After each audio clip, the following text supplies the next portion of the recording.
Well, there she goes, Mark Hurley, the final race of this epic JJ Giltinan 2014 75th anniversary of, and the boats are now able to go in the water. You just heard that bell. That's the final bell for the final round of this this competition, and wherever you are, we've got a great day to go out on, because you're going to see Sydney Harbour at its best. Got beautiful little nor'easter, sunshine, blue sky, and this is a glamour.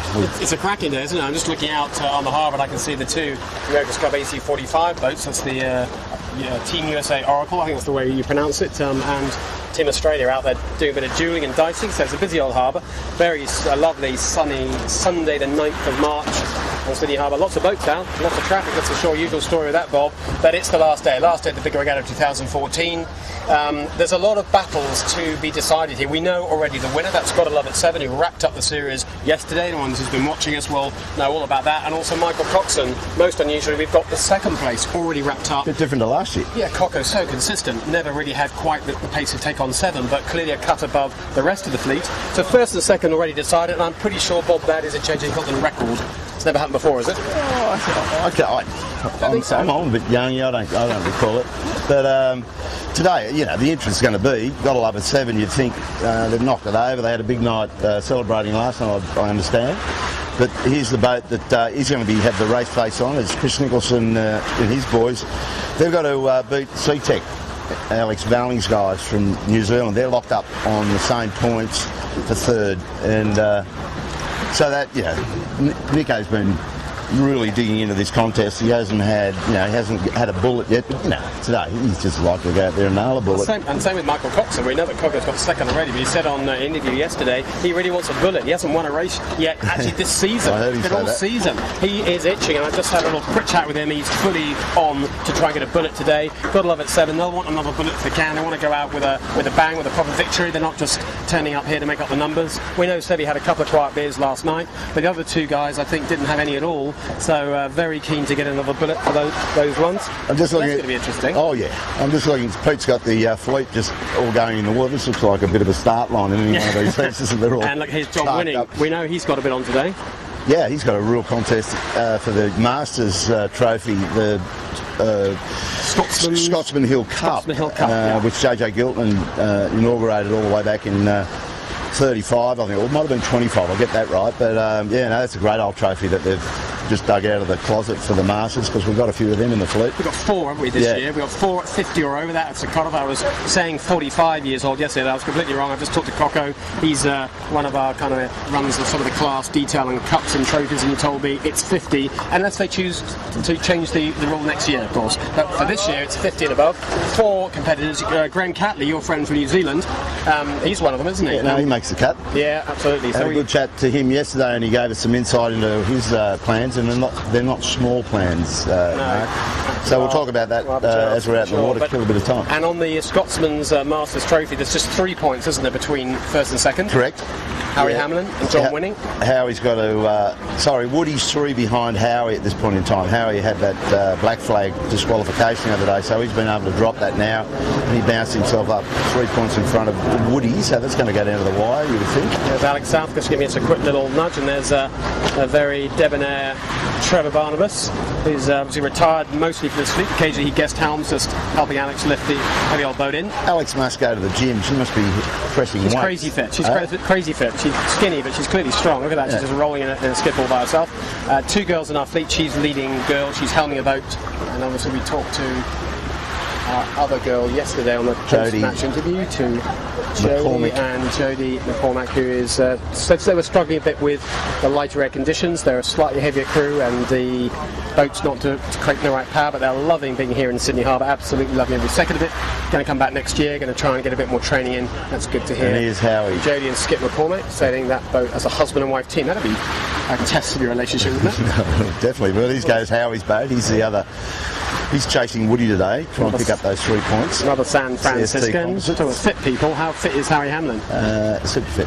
Very fit. Look at that. It's extraordinary fit. He's in his, fit as a mountain trout. Properly into his 60s and sailing like a young'un. That's for sure. So plenty of battles within battles going on. The Pika guys, Jamie Mears, said that his goal is get on the podium today, do whatever it takes to get on the podium. I think the Kiwis are thinking the same as well.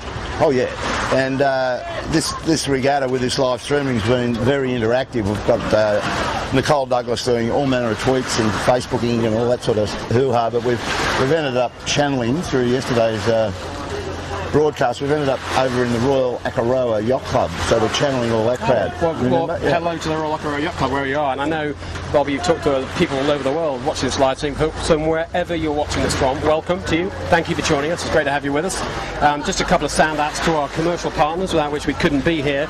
This series, the 2014 JJ, is brought to you by Sydney City Marine, a great outfit here in Sydney, awesome marina, and also supported by Winning Appliances. That's John Winning, also often called Woody. If you hear that name, that's who we're talking about. His company also proudly support us. And Nick's company handles the social media. Her company is called Sunset Media, damn fine company too. And finally, Sadie Anarchy, who've been very helpful to us to make sure live streaming works. So thank you to all you guys.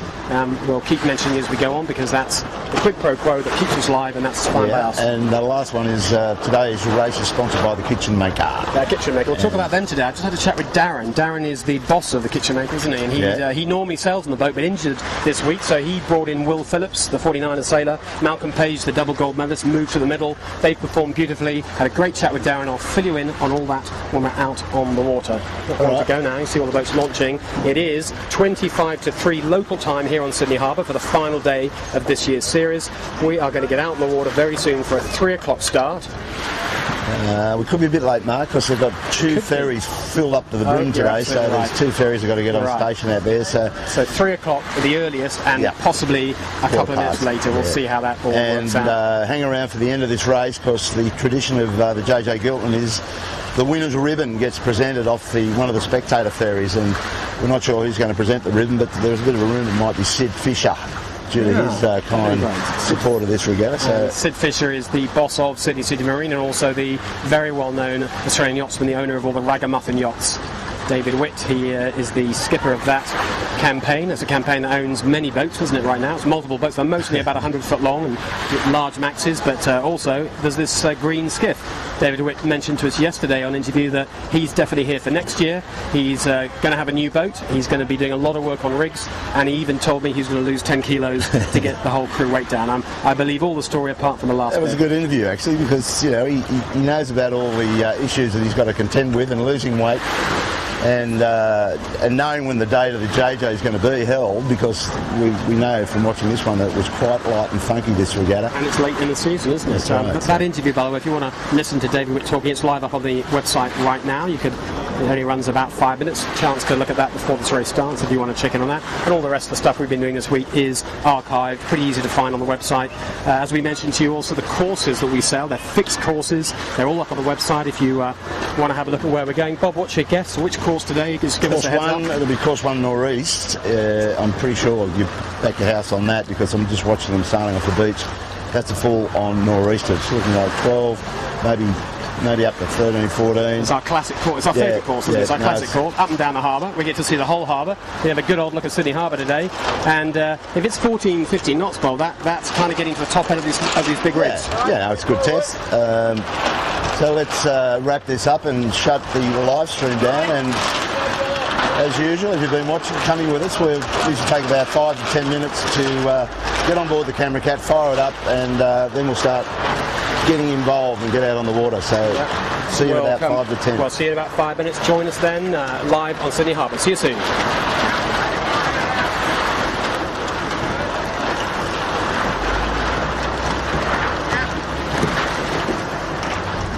Okay, folks, as promised, we're out on the harbour and setting up for the final race, race 7 of the 2014 JJ Giltinan, brought all of us by Sydney City Marine. And what a glorious day, Mark Hurley. This is picture perfect, and we've got a breeze, we've got the sunshine.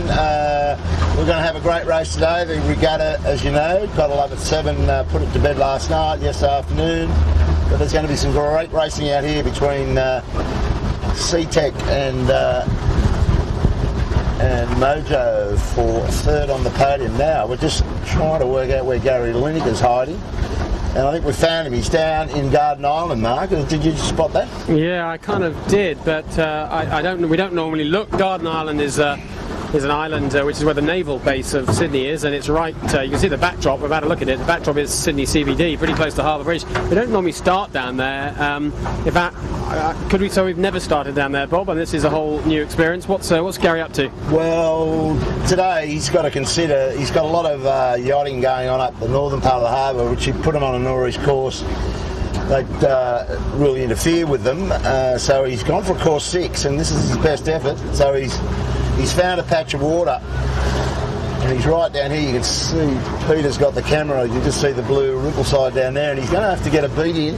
He's going to end up under Steel Point, Mark. That's about as good as he's going to go, and it'll be 4 laps of, you would bet. So we'll just trickle down there and set up so we can work all this out for you. But yeah, it's course 6. So that's going to be a windward leeward then, isn't it? That's right. 6, so it's going to be up and down the harbour, just not up all the way to the top. Probably up about half, 3/4 of the way, depending on exactly where the wind is. Well, this is going to be a tricky course because they haven't eyeballed this one before, so there's going to be a lot of twists and turns off this start line, depending on how long it is, and all the usual problems they face. But yeah, they haven't solved that this particular stretch of water, this JJ. So yeah, it's going to make life interesting for some of these guys that have got some unfinished business out here. C-Tech and Mojo, and gotta love it. 7 really is just going to do his best, I suppose. I mean, he's turned up. He had a late night last night. The boys all got together and got on the cane cutters syrup, which they did a good job of from all accounts. But they've turned up bright and bushy-tailed, and they're going to make a good account of themselves. If they can get another win, they will. No, clearly. I think they will. I think you're right. I mean, you could possibly, with this course, it is a really unusual course. I mean, you could possibly, local knowledge won't play any part in this because no one sells this course. I mean, it's a bit of a harbour that people just don't often train in. I know the Cruising Yacht Club, the CYC, which is the guys that run the very famous Sydney to Hobart race, that's very near to where we are now. They've got a very strong youth programme and a lot of match racing out of there. So a lot of the youth sailors who've come through that programme will know this stretch of water because this is where they do all the match racing on super short, tight courses. So that could be helpful to 1 or 2 people. But for most, like Sevy Jarvin, like Sevy, yeah, he's one who's been there before. Scott knows this. Babbage knows this area a little bit well too, and 1 or 2 others who've done a bit of match racing with the CYC. But for most of our rest of our Sydney sailors, and therefore for our foreigners, never really raced here before, so goodbye local advantage. And maybe that's maybe the omens are lining up for the Kiwis. We're kind of expecting maybe a strong showing from the Kiwis. They've had a great week as a unit, as a team, and I know they are very keen to get at least 1 boat on the podium today, if not 2. And the dream ticket is all 3 to be Kiwis. That's what they've said to you, I think. No, they want to have that score sheet so they can get a bit of bragging going on back in New Zealand town, Auckland particularly.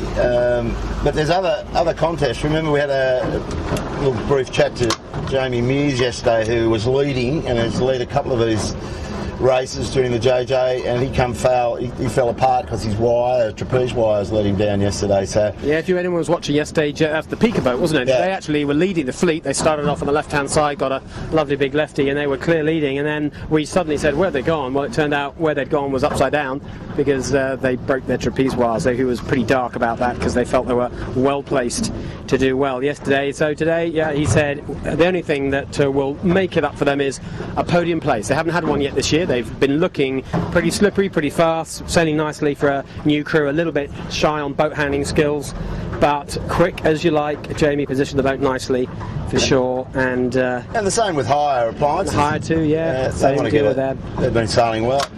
So podium place for those guys, that's what they're focusing on. And we talked to you about Michael Coxon, who's already secured 2nd, hasn't won a race this year. Who'd have guessed that as a statistic, Bob?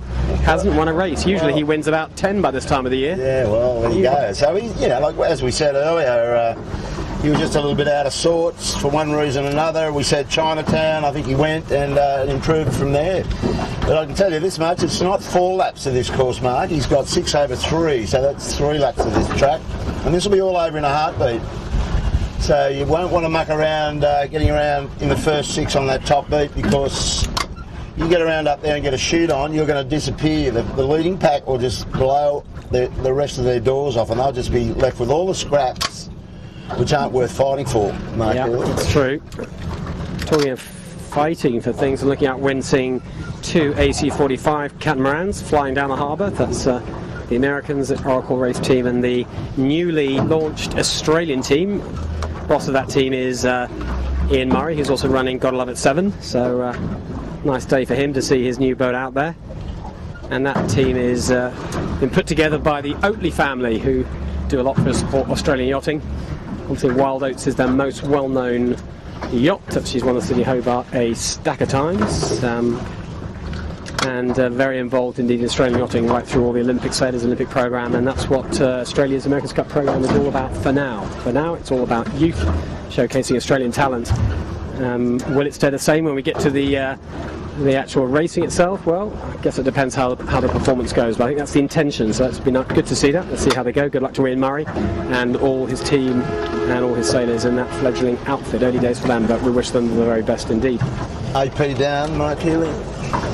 AP is down. Oh, Gary Lineker's not hanging around, is he? He's gone for an unconventional course. I reckon half the sailors here, Bob, are saying, where on earth's the Windward Mark? Normally they know. They sell the 6 fixed courses that we have here. Of the 6 courses, 5 of them are non-negotiable the same every time because they're fixed buoys. The one course number 6, the one we're on now, is the one where there's an inflatable top mark. So the race officer can put it kind of where he wants. He normally always puts it in the same place. It's always used, isn't it, on an easterly course or southeasterly course, and he puts it up in Watson's Bay. But today, Bob, where do you think it's going to be? Well, Peter, if you come round, you're 190-degree turn for you, buddy.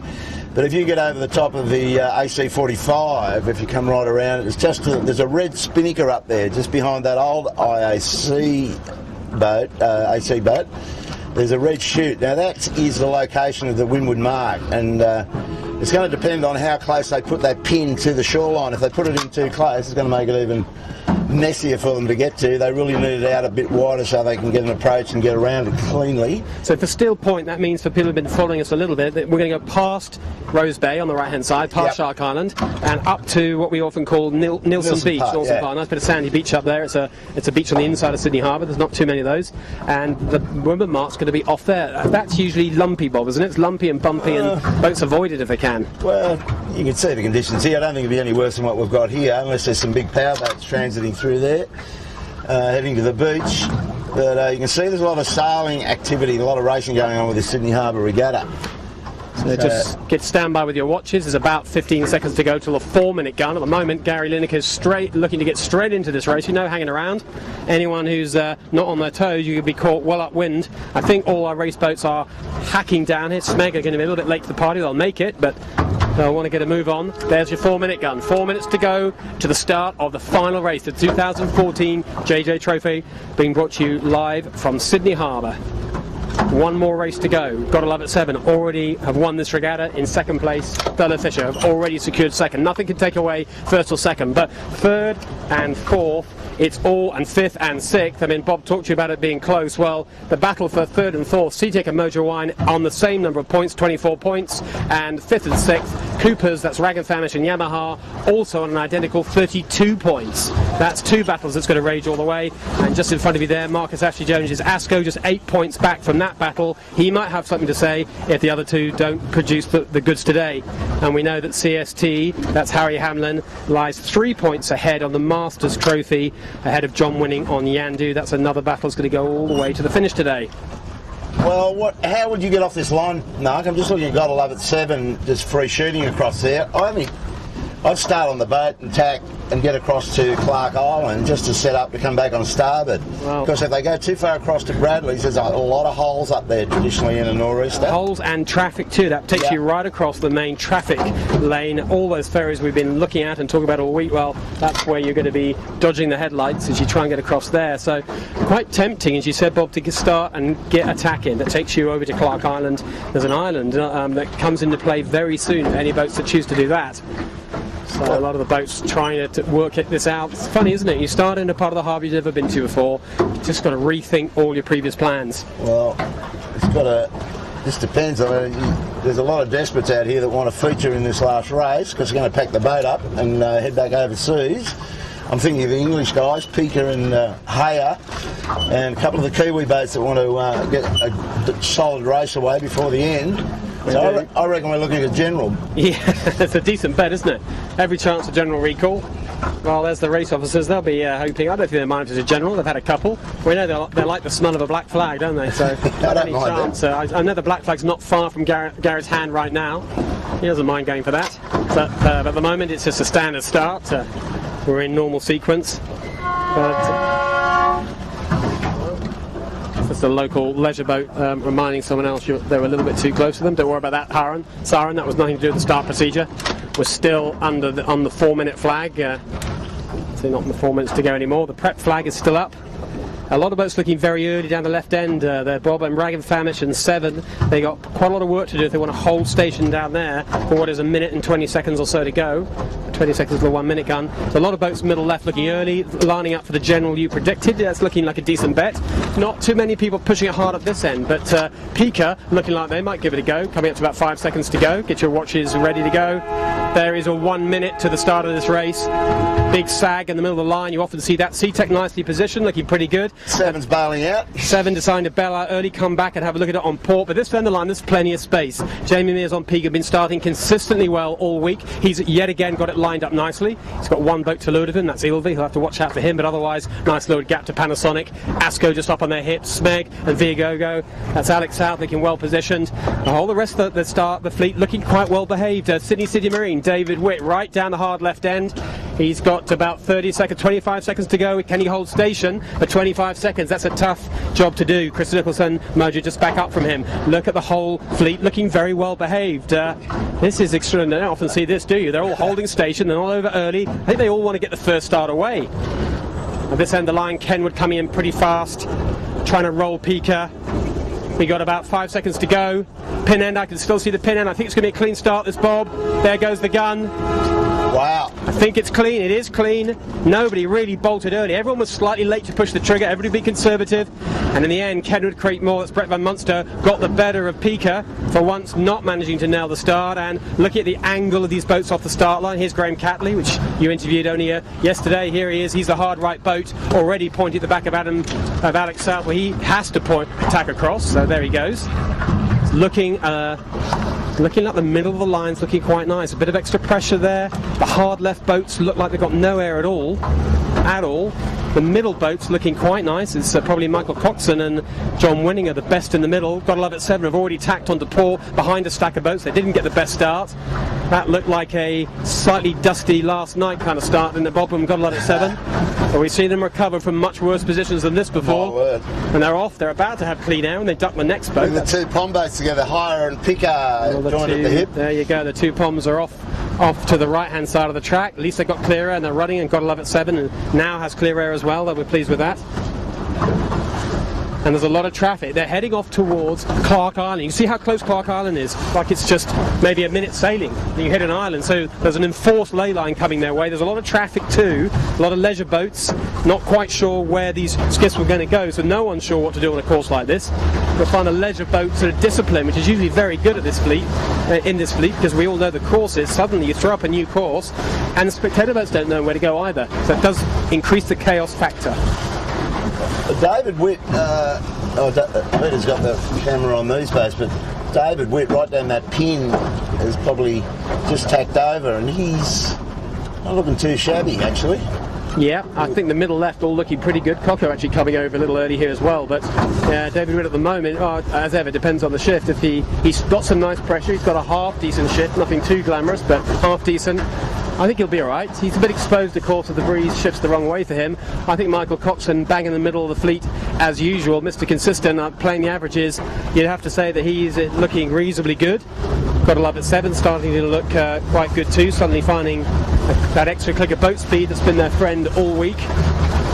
Just to the right, Gotta Love It 7. Not the hard right boat, but middle right, they're on starboard, they've got clear air. Are they going to cross Gotta Love It 7? No, I think Fernand Fisher is going to cross 7. Yes, he is. So Michael Coxon crosses the best of the boats on the right. I think he crossed the rest. So by a fraction, early days, Fernand Fisher Lawyers are early leader. Up in the air above the Channel 7 helicopter deciding to come in and take a picture of its co-branded boat. That's Gotta Love It 7, obviously sponsored by the Channel 7 TV channel. I'm just looking at David Whitmark. Peter's got the camera on them, I think. He's crossing ahead of this group. He is, isn't he? On 7. Well, he's crossed 7 by slightly more than Michael Coxon did. Yeah. Good sign for him. Yeah. Mojo's got a bit of work to do. He's given SeaTech a bit of a head start there. So a bit of good. Here we go. Here we go. How long is that going? It was never going to take more than 5 minutes, was it? We are crossing the ferry lanes, so it is really the fleet's fault. But there we go. The ferry slowed down. Look at that. He has definitely dropped the throttle off a bit. Thank you. The driver of the narrow beam ferry, it normally comes through at 18 knots, has slowed right down. He's seen what's happening in front of him, with these skiffs are crisscrossing, and he's done the right thing, just playing the safety card here. It's rather intelligent. Yeah, good job by him. I mean, I just don't think he was going to find a gap to go through. So he slowed down. Hopefully everyone's going to survive this. I think they will. I think the problem is the boats on the far side of him, Bob. Once they're that far side, they're never going to get back across this way, are they? So boats like Rag and Famish, who I can see coming back this way, hoping they can get across the ferry's bow. Otherwise, they effectively get locked out on the other side of it for some time. So Rag and Famish have got a big issue at the moment. You can see the Rag and Famish. Yeah, she tacks away. She knew she was never going to make that. Appliances Online are going to make the break. Gotta Love It 7 are choosing to make the break to that side. They could tack back now.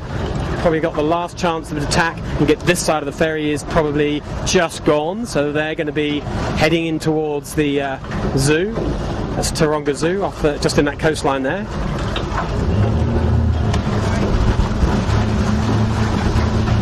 So a split on the fleet for sure. Gotta Love It 7 looked keen to go that way. They showed no signs of wanting to switch sides of the ferry there at all. That's for the Smeg. That's saying to the Smeg, make your minds up here, guys. What are you doing? Smeg is going to cross and keep going into Bradley's.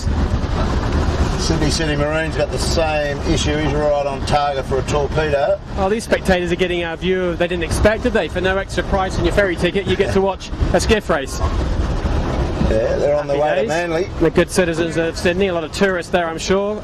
Quick trip to Manly from the middle of Sydney takes you, what's that, about 15 minutes, Bob, and $10, I think. Yeah.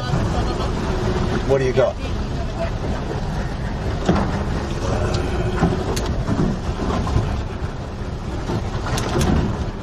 Big cave in off the ferry.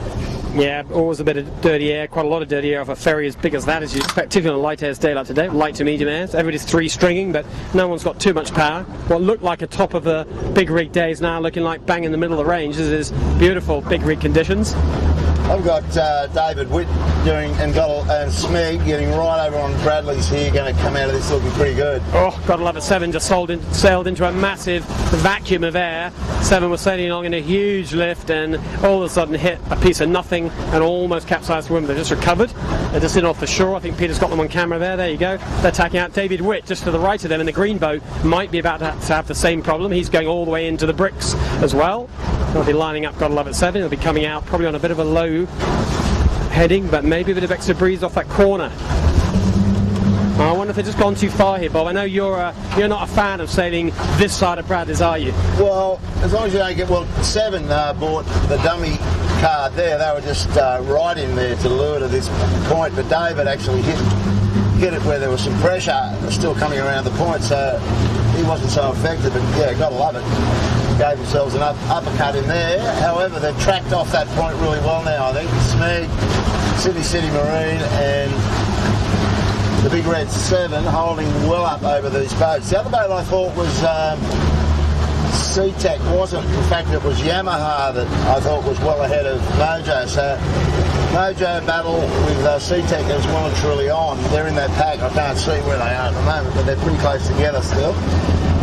And our leaders on this side have made a big jump on the guys on the opposite side. I'm looking at Thurlow Fisher and Yamaha, who are the best of that group, and Thurlow Fisher's nowhere near Gotta Love It 7 and City Marine. They are leaders on the racetrack at the moment. The big green machine of David Witt, planning to come back next year and have another crack at this series. He's pretty disappointed with how this week has gone, but you know, in his defence, it's been lighter airs than he expected. He really was set up for more wind, but as he admitted, he hasn't sailed his best regatta. Well, he said a couple of interesting things, didn't he? He said, when you asked him what you got to consider, he said, well, you got to find out when the regatta's going to be held first of all. Yeah, interesting point, and then sort out all the basics of how to run a successful campaign. Complicated thing running a skiff program, and David Witt has a lot of other sailing to do, as he's a full-time professional sailor, part of the Ragamuffin program. Skiff racing just a very small part of what he does. But anyway, it's looking better for him today. It's shifty as you like there, isn't it? Just as we were saying about how these guys were crossing everyone. Well, breeze has flicked pretty hard right, and all of a sudden David McDermott off Yamaha, one of our top Kiwis, is looking pretty damn golden down there. And he's motoring too. You can see I think this tide is still running in. It's about to stop.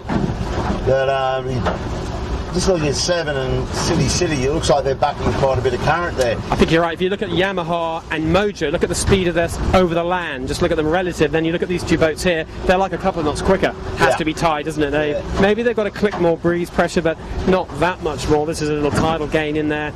But they've got to come out of that corner at some point, and it all depends. Here goes Yamaha now. Yamaha decides, they've got to come out. Let's try and come out now. Now that things look quite rosy for us. Let's get out of that corner with some breeze.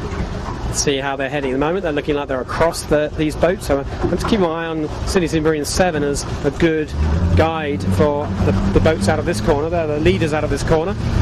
But yeah, Yamaha at the moment clear across. Mojo looking like they're going to be just across. Furler Fisher heading back that way, I think, is going to minimise the damage that they caused themselves by going hard right just a little bit too early. Same with Alex Valings on C-Tech. We've seen him do that this week, haven't we? When he's in a bit of trouble, then he manages to find a couple of very good decisions and gets himself back in it. Look at the drop that Mojo just got. Oh, Mojo just sailed into a massive hole. This is lumpy, isn't it? Bumpy. I mean, there are a lot of boats out here. There are a lot of cruisers, a lot of people out having a Saturday afternoon yacht, and you've got to keep out of the way of all those boats if you want to win this race. At the moment, it is Yamaha crossing all of these boats. So our Auckland and Kiwi Royal Akaroa Yacht Club would be quite happy to see that Yamaha vessel just showing the way right now. Yeah, if you're watching from anywhere in New Zealand, this is a nice sight indeed. Yamaha boys looking pretty on it all week, particularly when it's gone light. Their boat handling, and we're going to get a chance to look at it now, has looked the pick of the bunch. I'd say even better than Gotta Love It 7 in the light stuff particularly. Very smooth, very slick. And we know there are no slatches when the breeze comes up, but this week's been about light air sailing. And often it's that the subtlety of the good boat handling and the kinetics that make you look quick in this stuff. But for now, early days, of course, Yamaha looking solid. Nice, powerful setup on that sail. Powerful jib, powerful mainsail. He's definitely got himself in the turbo light air setup there. Very grunty looking mainsail. So for now, it's all looking quite nice for Yamaha. Just looking for that weather mark Healy, and is that orange buoy that I'm looking at dead ahead of us, or is it usually a white with some orange? Yeah, I think it should be white with a checkered flag rather than the... No, checkered flag, that's the pin. It could be the orange one.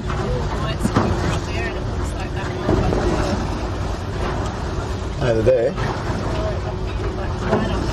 We are just, you probably hear the chat in the background, we're actually trying to find the buoy. This is an unusual course, as we said. We don't normally start where we started, and we don't really put a women mark up here. Well, the ferry's going right up, Mark. Well, that's always a good sign. Yeah. Wow. Well, it's a fair way up. Okay, it's not under still point. I can see it now, where that blue and white spinner group. Nick, our social media queen from Sunset Media, has also got extremely good eyesight. It's turned out she's not using binoculars. She's either got incredibly lucky there, or she's got binocular vision. And yeah, indeed, there is a buoy that's the right colour and shape. It's right up, well past Nielsen Park, a chunk of the distance to Watson's Bay. This is a long beat, Bob. Yeah, my word, and that's all in the favour of Yamaha, because they're just going to hold that lane all the way up here, probably 2 tactors. They'll be able to see it. So I think in the middle of the harbour, I wouldn't, unless somebody else goes back to that shore. David Witt's up on his hip, he's a bit further to weather, and just trucking along mighty fine. So David's in the hunt. Yeah, just 3 laps. That probably explains why we've only got 3 laps. It's 3 long laps. Normally a course 6 is 4 shortish laps. Yeah. But not today, not with where we started. Starting a lot further deep down into the harbour, close to the city than we normally start, and going pretty much as far up the harbour to the east as we regularly do. That's why just the 3 laps. That'll give me plenty of racing. So the leader on the water, Yamaha looking just fine actually. Got all the main contenders nicely tucked away to leeward. Breeze fairly constant, a little bit of pressure. Every time I see the pressure bob, looks a bit right hand. So Yamaha will be happy with that. There's probably a little mini gain to them every time they see a little puff. Nice position for a leader to be in. Hard left, we can see the Kitchen Maker. That's today's sponsor. Normally Darren, the boss of Kitchen Maker, sails on board the boat, but he's injured this week, so he gave up the helm to Will. He doesn't normally helm, Darren. He's normally in the middle of the boat, but Will Phillips from 49er fame came in to helm. Malcolm Page, the normal helmsman, double gold medalist in the 470 class, moved to the middle, and they're doing really well. As Darren said, they're doing better without me, but I wish I was sailing.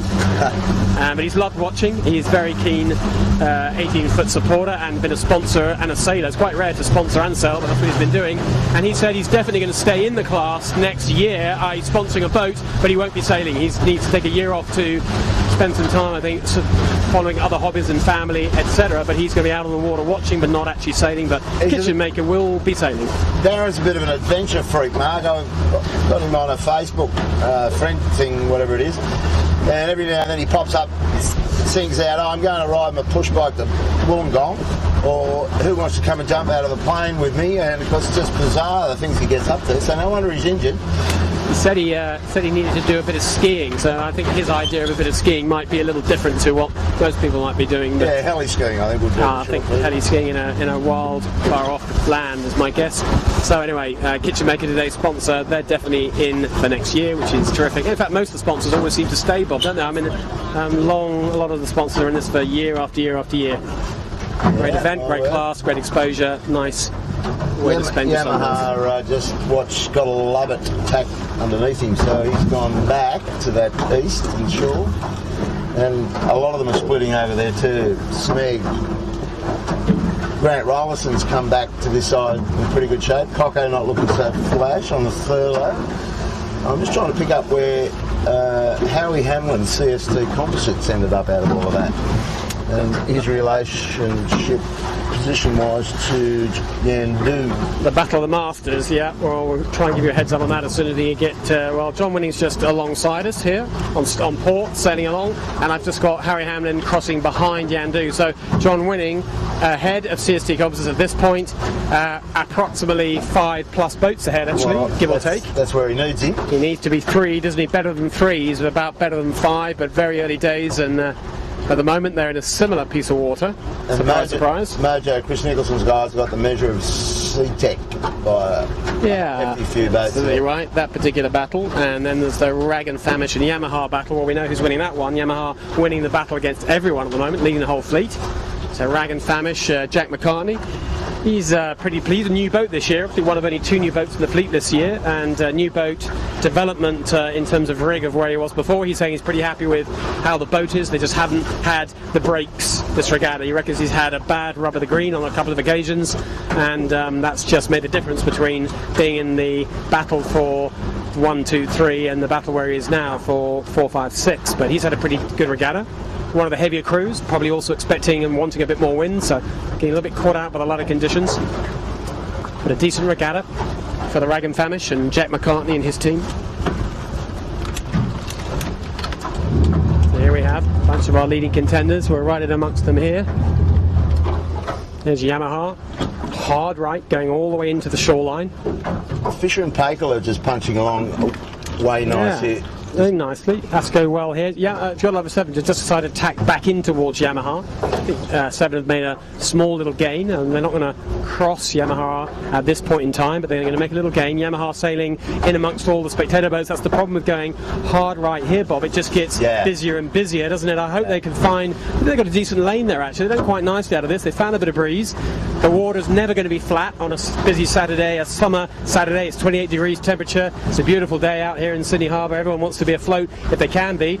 We're about to get a flyby Oracle's AC45 as well. You won't want to be to lure to that, will you, with a wing mast and running a Jenica. Which side do I go, mate? I would go through the middle, Bob. Go under the hulls. Go straight under if you dare. If you're up for it. You'll pressure up, surely. I don't mind which side you go, but we'll keep a little eye on the AC45. Quite a lot of carbon fibre flying down there. We're hoping to get Tom Slingsby to come and pop over and have a chat with us later today, but at the moment he's obviously pretty busy driving. I think he's probably fine. He's steering that boat right now. See if I can see. Looks like Tom steering. It might have been James Spittle actually. I think he's here as well at the moment.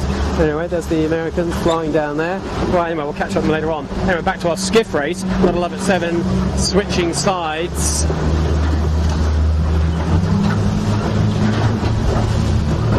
With Yamaha coming back into Nielsen Beach. A little gain for 7 in that little exchange. Yamaha still leading. 7 closing up a little bit. Asco's pushed up into 3rd at this point. So good thing Ash goes. Asco going nicely. Mojo well. And also Smeg, I think, sailing very nicely too.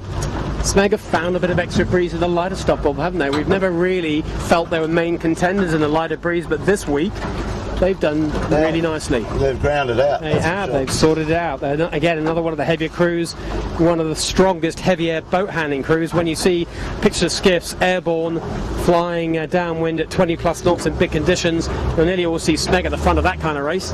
But they're finding some light air skills. Anyway, back at the front of the fleet is a nice little battle, quite a tight battle between the already crowned winner of this series, the class performer, God Love It 7.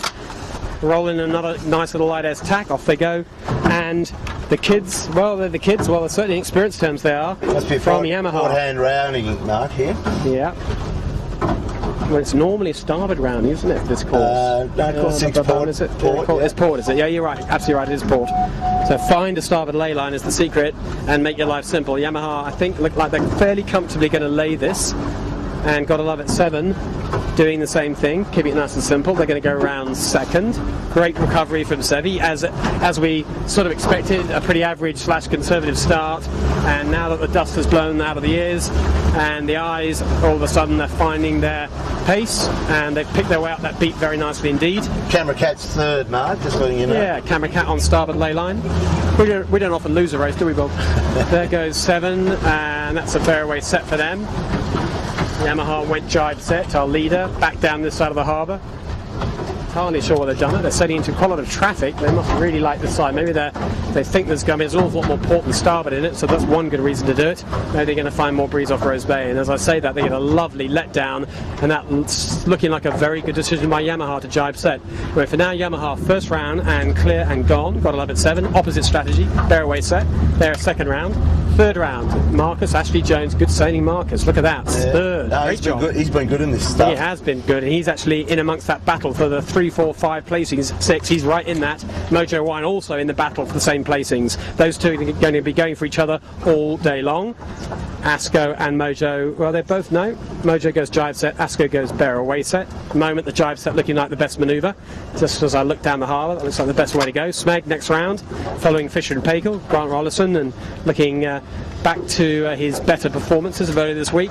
City Marine, we haven't seen David Witt all week at the pointy end, not on the light and tricky stuff, and after I think the chat we had with him yesterday, Bob, gave him a bit of a hurry up. Here he is, he wants to do the job. What does he say, 278 kilos? He's at 378 kilos, I think, or was it 400? I don't know. He's heavy, I think, is the answer, and but he wants to put on a good performance. He wants to prove to his sponsor, his boss, that he's worthy of a new boat and doing the goods right now. Well, they've got a bit of a break here. Isn't he? It's nice little good job by David Witt. The kid, sorry, we should be calling him, shouldn't we? As we were told yesterday by Rob Brown, he should be called the kid. Next round, Knight Frank, another great Kiwi performance. Good job by these guys. Royal Akaroa. Royal Akaroa, that's our... Shear your heads off. Yeah, thank you for them. And Nick Daly, another decent job by him. He had a super day yesterday. Oh, there's a lot of traffic coming up here. Not just the Pika. Pika coming in with a Wrights Windward boat. And there's a cruising boat behind them, which I hope will get out of this skiff race, because that's just going to diffuse it for everyone. Oh, man. There goes round C-Tech. Furlow Fisher and John Winning. He's kidding, isn't he? Oh, I hope that cruiser just gets the hell out of here. What is he doing? I know he's got to down the harbour, but really and truly, I'm sure he could just take a wide berth. Oh, he's going around a mark. So. Yeah, that's the problem. He's going around a mark that's in amongst here, but I think he's... Oh, there he is. He's gone around the mark. Anyway, somehow or other, all these boats have got round safely. His higher appliances online, and eventually Pika manages to pick their way through what was a very crowded piece of Sydney Harbour for a second. Most of the boats, I'd say the majority, are jibe setting. There are a handful who've gone the other way. Sydney Marine have gone a long way out to the middle of the harbour before they jibe. They're looking quite nice at the moment. Well, John Winning's got a good little break on Howie Hamlin's got a few boats between them. Absolutely. John Winning went round about 2 minutes ago, and a minute ago, and here comes Howie Hamlin on CST Composites. But there's not much between them in distance terms, probably 100 metres.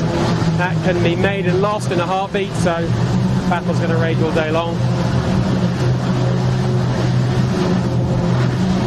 Looking downwind to give you an update on what's happening in the battle for first and second. As you'll remember, Yamaha jibe set and 7 didn't. They've now switched sides completely. Yamaha has gone hard to the right of this run as you look downwind.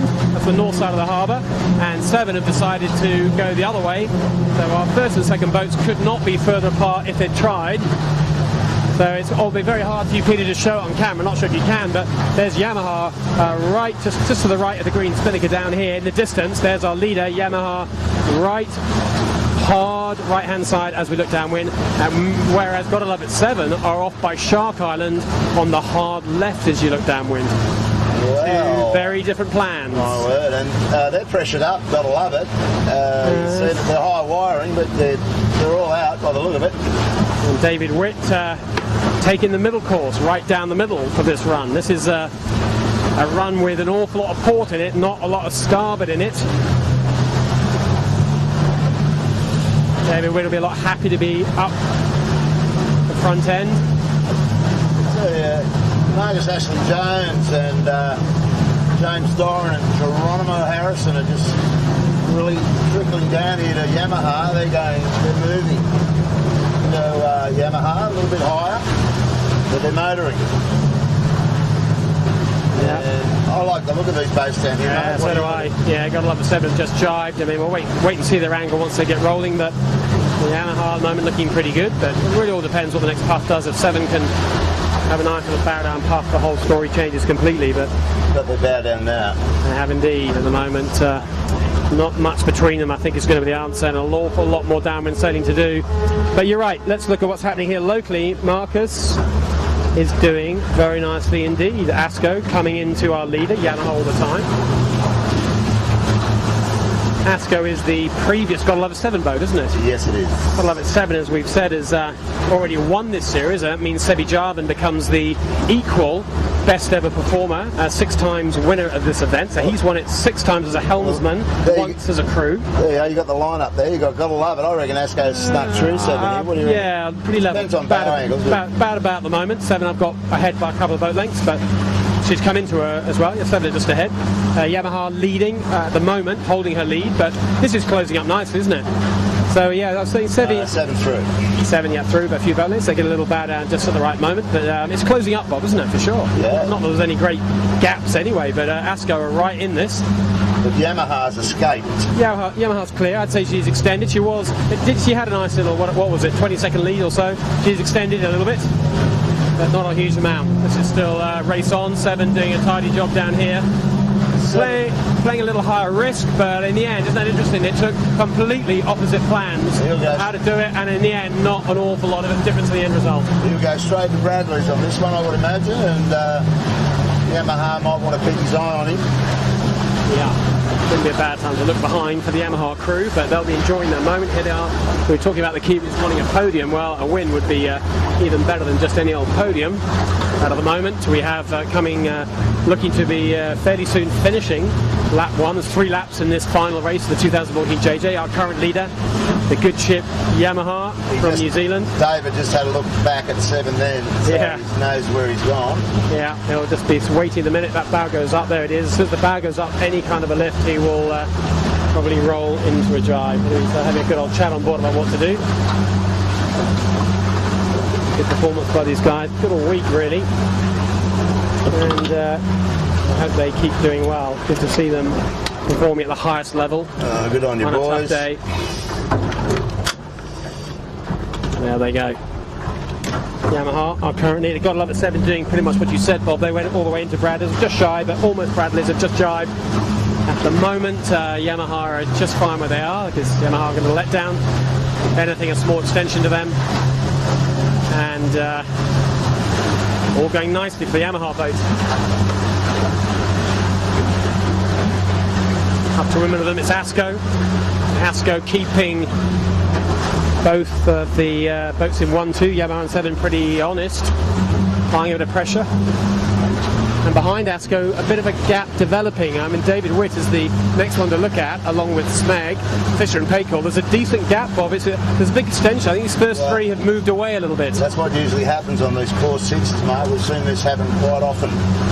And it pays to get in that first little group around the weather mark. Here comes the jibe. Let's check it all out. Pretty nice. Oh, a bit too much heel there, lads. Oh, yeah, that's not their best by any means. They could do an awful lot better than that. You don't no need of this amount of pressure to put the leeward rail in the water. And a little bit too much heel. They need to pop the top bat, and they've popped it now. Maybe getting a bit excited by leading. Hopefully they're going to keep it all calm and keep it slick. And they're up and running now. And now that you can see them crossing clear ahead, have got 11.7. They gave away a boat length or so in that slightly ragged jibe. But they're back looking decent now, expecting to go just a little bit past 7's line and jibe in the favoured ahead into leeward position. I want to keep clear of Clark Island here, won't they? But tricky as we come into this bottom mark. No one's quite sure what's going to happen to jibe angles, or what about the puff, what about the breeze? Well, there's a lot of golf left in this, Mark. That's a fair distance up there and back down. So you've got another 2 of those to do once they clear these bottom turn marks. Well, Asco's overtaking Love at 7, as you just said that, Bob. Look at that. We said we liked the look of the way Marcus was sailing and coming into these 2 boats. Well, he's now overtaken. 7 just going for a slightly sticky patch just after Bradley's. Asco driving away. Nice aggressive strategy from them. No point being stuck to leeward where you can't roll. I think Asco think they're quicker. I think 7 might be slowing them down, so they jibe away. Punchy sailing from Asco. They're backing themselves today. My word, they all want to get a good score in the last race because it's their last opportunity. It's all over this afternoon. This is your last chance to make your mark, 2014 JJ, and for the Aussie team, last chance to measure yourself against the rest of the world's best. And anyone thinking about next year's campaigns, last chance to put a marker down to keep your sponsorship alive, to maybe, if you're thinking of crew changes, try and select the best crew. Who knows what your plan is, but this is your last chance to go big today. And for all the foreigners, what a nice place to be sailing. You come to the Northern Hemisphere or anywhere that's dark and cold right now, well, where else would you want to be? What a fantastic sight. Sydney delivering its best today, great sailing conditions. Everybody's 3-wiring with a big rig, the harbour's chock-a-block and full. It's a challenging, tricky, demanding, unforgiving race course, and that's just the way we like it. Yep, my word. So Yamaha on approach to these bottom marks. Looks like he's going to have another jibe to run in. He is, and he's looking at Asco out of the corner of his eye. He doesn't want to, and that's the classic helmsman thing. You don't want to look left because you know you're seeing a boat coming at you, but you kind of can't stop yourself. Asco's got into him here. He has got into him. David just got a nice little letdown, just a critical moment. He went for a soft patch, bow up. That was pretty scary for him, but now he's recovered. A nice little letdown. That's a good break for Yamaha. Just when they needed it, they get a chance to lay the left-hand mark as you look down, and if they want to, they've now got a choice. They can just about lay that without a jibe. Oh, maybe not quite. Nearly the perfect angle. He won't go to the other one. He's going to stick to this mark here. The right-hand mark is actually... Look at the waves he's got. The right-hand mark is more upwind. It's marginally biased and marginally favoured, but he's taken the slightly unfavoured one just for the simple of float handling. And doing a nice job. Well done, Yamaha. They maintain the overall lead. That's the end of leg 2. Bottom mark for the first time. Lap 1 is completed. 2 more laps to go in this final race here on the 9th of March on Sydney Harbour, the final race of 2014. Second round is Asco. They're choosing the other mark. Next round is 7, who look very determined to make the mark we're stood by. Look at them. They're 3-stringing, fully pressured. No interest in following Asco around that mark. They want the mark that we're right by at the moment. In goes Big Sam Newton. Get rid of that kite. He'll do it on his own. What's this? No help required. Look at that. A year and a bit in the Oracle America's Cup racing team. Certainly probably got an even fitter and even stronger. He probably was the fittest, strongest bowman in this fleet before he went there, and that little excursion didn't do him any harm at all. Sam just makes very short work indeed of getting that spinnaker down, and as we've come to expect, no tangles, no knots, no drama. It just seems to happen on that boat. Already series winner, got 11.7. Just business as usual for them, not leading yet, but do you feel there's a certain inevitability about where this race is heading? Well, it's going to heat up down here at these turn marks now. Have a go at the lineup. You've got Smeg, Fisher and Pike, Mojo, Sydney City Marine, and out wide Thurlow and C-Tech. And I think that's Knight Frank all barrelling in here, so this is going to be rather chaotic, I think. Yeah, I can also, just looking upwind a little bit, Bob, John Winning right in amongst some of the front of the fleet, and he's got a really good jump on Harry Hanlon's CST, so at the moment that battle for the Masters is looking like it's going John Winning's way. Anyway, Mojo, Chris Nicholson's next round, he's 4th round. He takes the right-hand mark, takes the favoured bias mark, as you'd expect from Chris Nicholson. It doesn't take him long to work out which is the right one. And Fisher and Paykel following in. They're going to be clear ahead. Ooh, clear ahead just.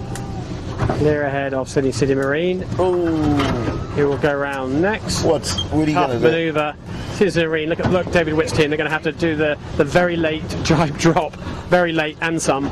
He came storming in there, and he probably should have gone for a drop a fair bit earlier, but anyway. Meg was a bit wide as well, so here comes the chasing pack, the peloton as you call it. Yeah. Mark Hurley and C-Tex leading that little charge from Knight Frank. Further Fisher made up a bit of ground, I think, Bob, haven't they? I mean, they were quite a way back, and they had a decent, I think Proctor's had a decent run there. C-Tech doing a bit of a wide rounding, but they're usually very polished standards. Can Cocker get inside them? Everybody's going late drop? Yeah, I think he can. A big gain to Michael Coxon there. I'd say he's pulled into Knight Frank, pulled into C-Tech. If Trent Barnabas can get that, he's got it round. Nice rounding. Tough bit of boat handling for all the crews here. It's quite lumpy, isn't it? Bumpy, not that much wind, and everybody seems to be herring in on tight ley lines just to make the bowman's life even harder. So on this mark, Knight Frank, they slip round. Rag and Famish will back today again. That's a surprise, isn't it? We had a chat with Jack McCartney before the start, and he was just saying it hadn't quite gone his way this week, but pretty happy with the boat, happy with the boat speed, happy with his crew. Maybe just needs another year to settle into this new boat, new rig. And he was just talking about the sail making. He's the only boat with Ullman sails in the fleet, and he said Ullman sails very committed to their boat and to the fleet, and going to be putting in a lot of work during the off-season to try and close up the boat speed gap we've got 11.7. And nothing wrong with the Ullman sail package, that's for sure. Rag looking quick all series, particularly the big rig. Of course, they on their old rig, the small rig rather, is an old rig. They'll be replacing that during this winter. These skiffs are only allowed one new set of sails every year, so you tend to have, most of these skiffs tend to have either a newer big rig or a newer small rig, depending on where they are in the cycle. So Rag going to be replacing the small rig and going to be doing as much development as they can pack in. But today, not their best performance. Next round is Jamie Mears on Pika, and in front of us here is Hire Appliances, Rick Peacock. Just ahead of him is the Kitchen Maker, today's sponsor, going all the way into Clark Island before they tack out. I've got a feeling Will Phillips, who's drafted in this week from Western Australia, I think we might see him rather more often this fleet, Bob. I think he's enjoyed himself, hasn't he? Well, it's a great opportunity for him just to come and mix it up in this fleet. He's had a couple of good results, doing the light stuff when the dice had to be rolled, and Malcolm Page was able to get his experience on the table for the Kitchen Maker. Great race. They got that. They got second or third, was it? In the drifter. Go, you good thing, the Kitchen Maker. Soft breeze, isn't it? I think it's I think it's about 12 knots. We've got Fleming Clausen sailing the original cheer boat. One of his sponsors is let's get out of Kenwood's way for a second. One of his sponsors, Bob, is Varvood, and Varvood is a clever little bit of kit that you plug into your iPhone, and it goes into the microphone socket, and you download an app, and all of a sudden you've got a wind meter. And according to the Varvood, which I just plugged into my iPhone a second ago, it's giving us a fairly consistent, it's saying the wind's up and down, which we know that ourselves, but it's telling us the wind reading is around about the 10 knots. And clever little bit of kit. It's a little sort of red coloured wind cup physical device that you plug straight into the slot of your microphone. It works apparently on Android and on iPhones, and that's one of his sponsors, and we just said we'd give them a mention as they've been kind enough to support one of our foreigners to help them get over here all the way down to Sydney, expensive air flights and shipping, and they've managed to help to make that possible for Fleming. Those devices are sold here in Australia. Anyone who wants to have a look at one, You can buy them. Paul Montgomery. Paul Montgomery, yeah, sailing on Planters Online. He's one of the distributors. He's a guy you could go to get one of those if you wanted.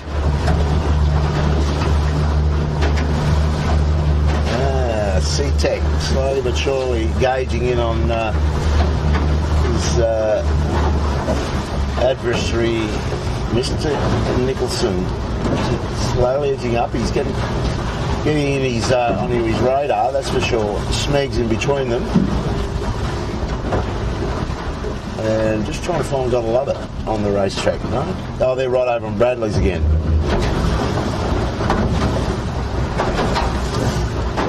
Taking the low ride to Bradley's, and they're going to come across the tide. This tide should be starting to run off. So yeah, halfway, a quarter of the way out, effectively the second beat. We're again seeing a massive split, aren't we? God Love It 7 are going all the way into Bradley's. It worked for them pretty well. First time up here, got them up into the leading group. So they're going all the way hard left. In the meantime, Yamaha are pretty much all the way hard right, along with ASCO. That's the way they went last time. Yamaha went right over the east. Yeah, very different plans, very different strategies on how to get up the speed as fast as you can. You'd have to think Mojo going the same way as God Love It 7. So Sydney Marine, so's actually the majority of the fleet. I can see Hire down there and Kitchen Maker there, Night Franker there, Third Fishes down there. Pretty much all the fleet think the left is good, just a small number disagree. They've gone to the right.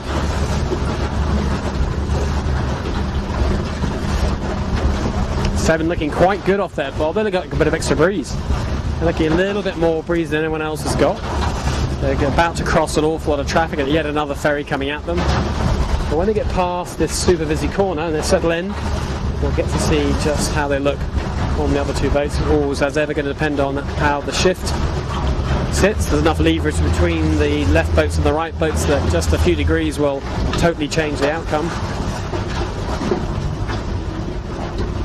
Yeah. Hard to call it, isn't it?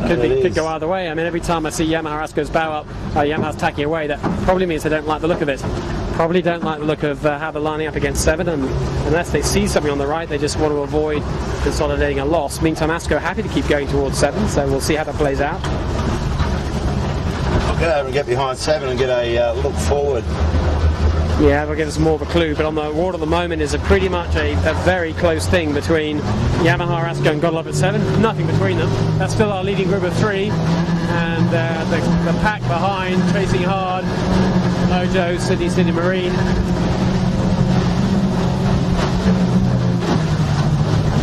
Alex Bailey. Yeah, here's the cross. Yes, we talked about that. That's the reason why Yamaha tacked away. They looked at the lineup and didn't fancy the chances of crossing. I think ASCO in the meantime determined that this is the right way to go, so even though that allows 7 to cross their bow, Marcus quite happy to push on in this direction. So 7 have possibly become our leader, courtesy of that bold hard push up the left hand side of the beat.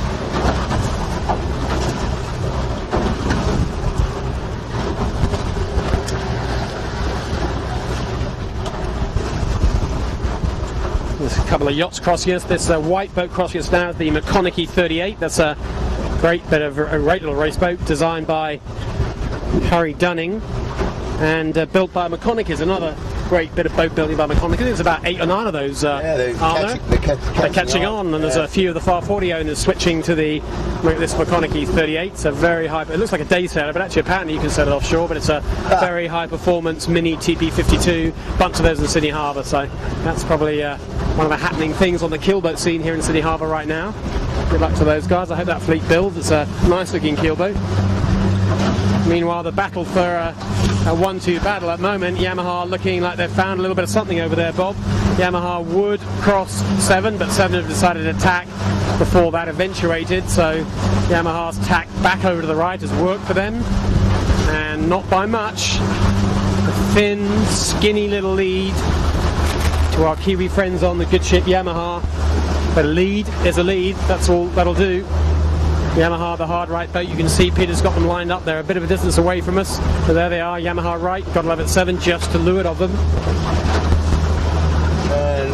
Right in front of us is, of course, ASCO.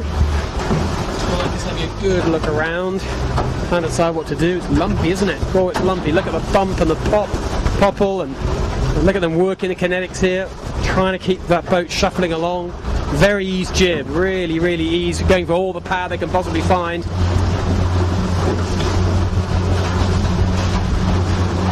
Got a bit of puff there now. A little bit of puff, haven't they? Look at that, suddenly dropping on the wire, and it's just a great early sign there's a bit more wind.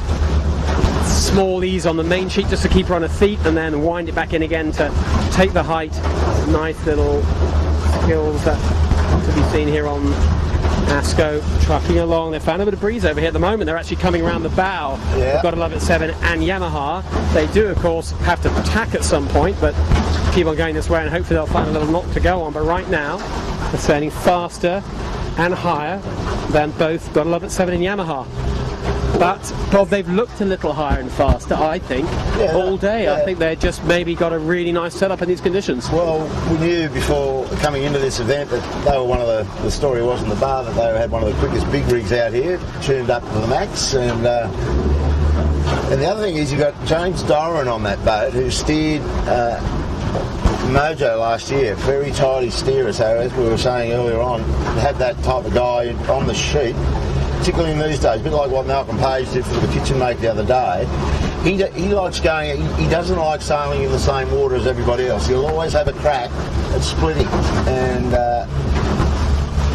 right now, they have given themselves a shot to get into the lead here. They really have, and overall terms, I mean, this is important for them. They're lying on 40 points at the moment, 8 points back on Yamaha. Well, that'll be a struggle, but 8 points back on Rag and Famish. Well, they're more than 8 places ahead of them straight away, and they got a bit of hard work to get into Mojo and SeaTech. But if they win the race, well, they're giving themselves a chance. Yeah, they're going to throw it around now. There we go. That'll be enough. Nice big ease on the jib. And the boys cross sides. Very nice pack indeed.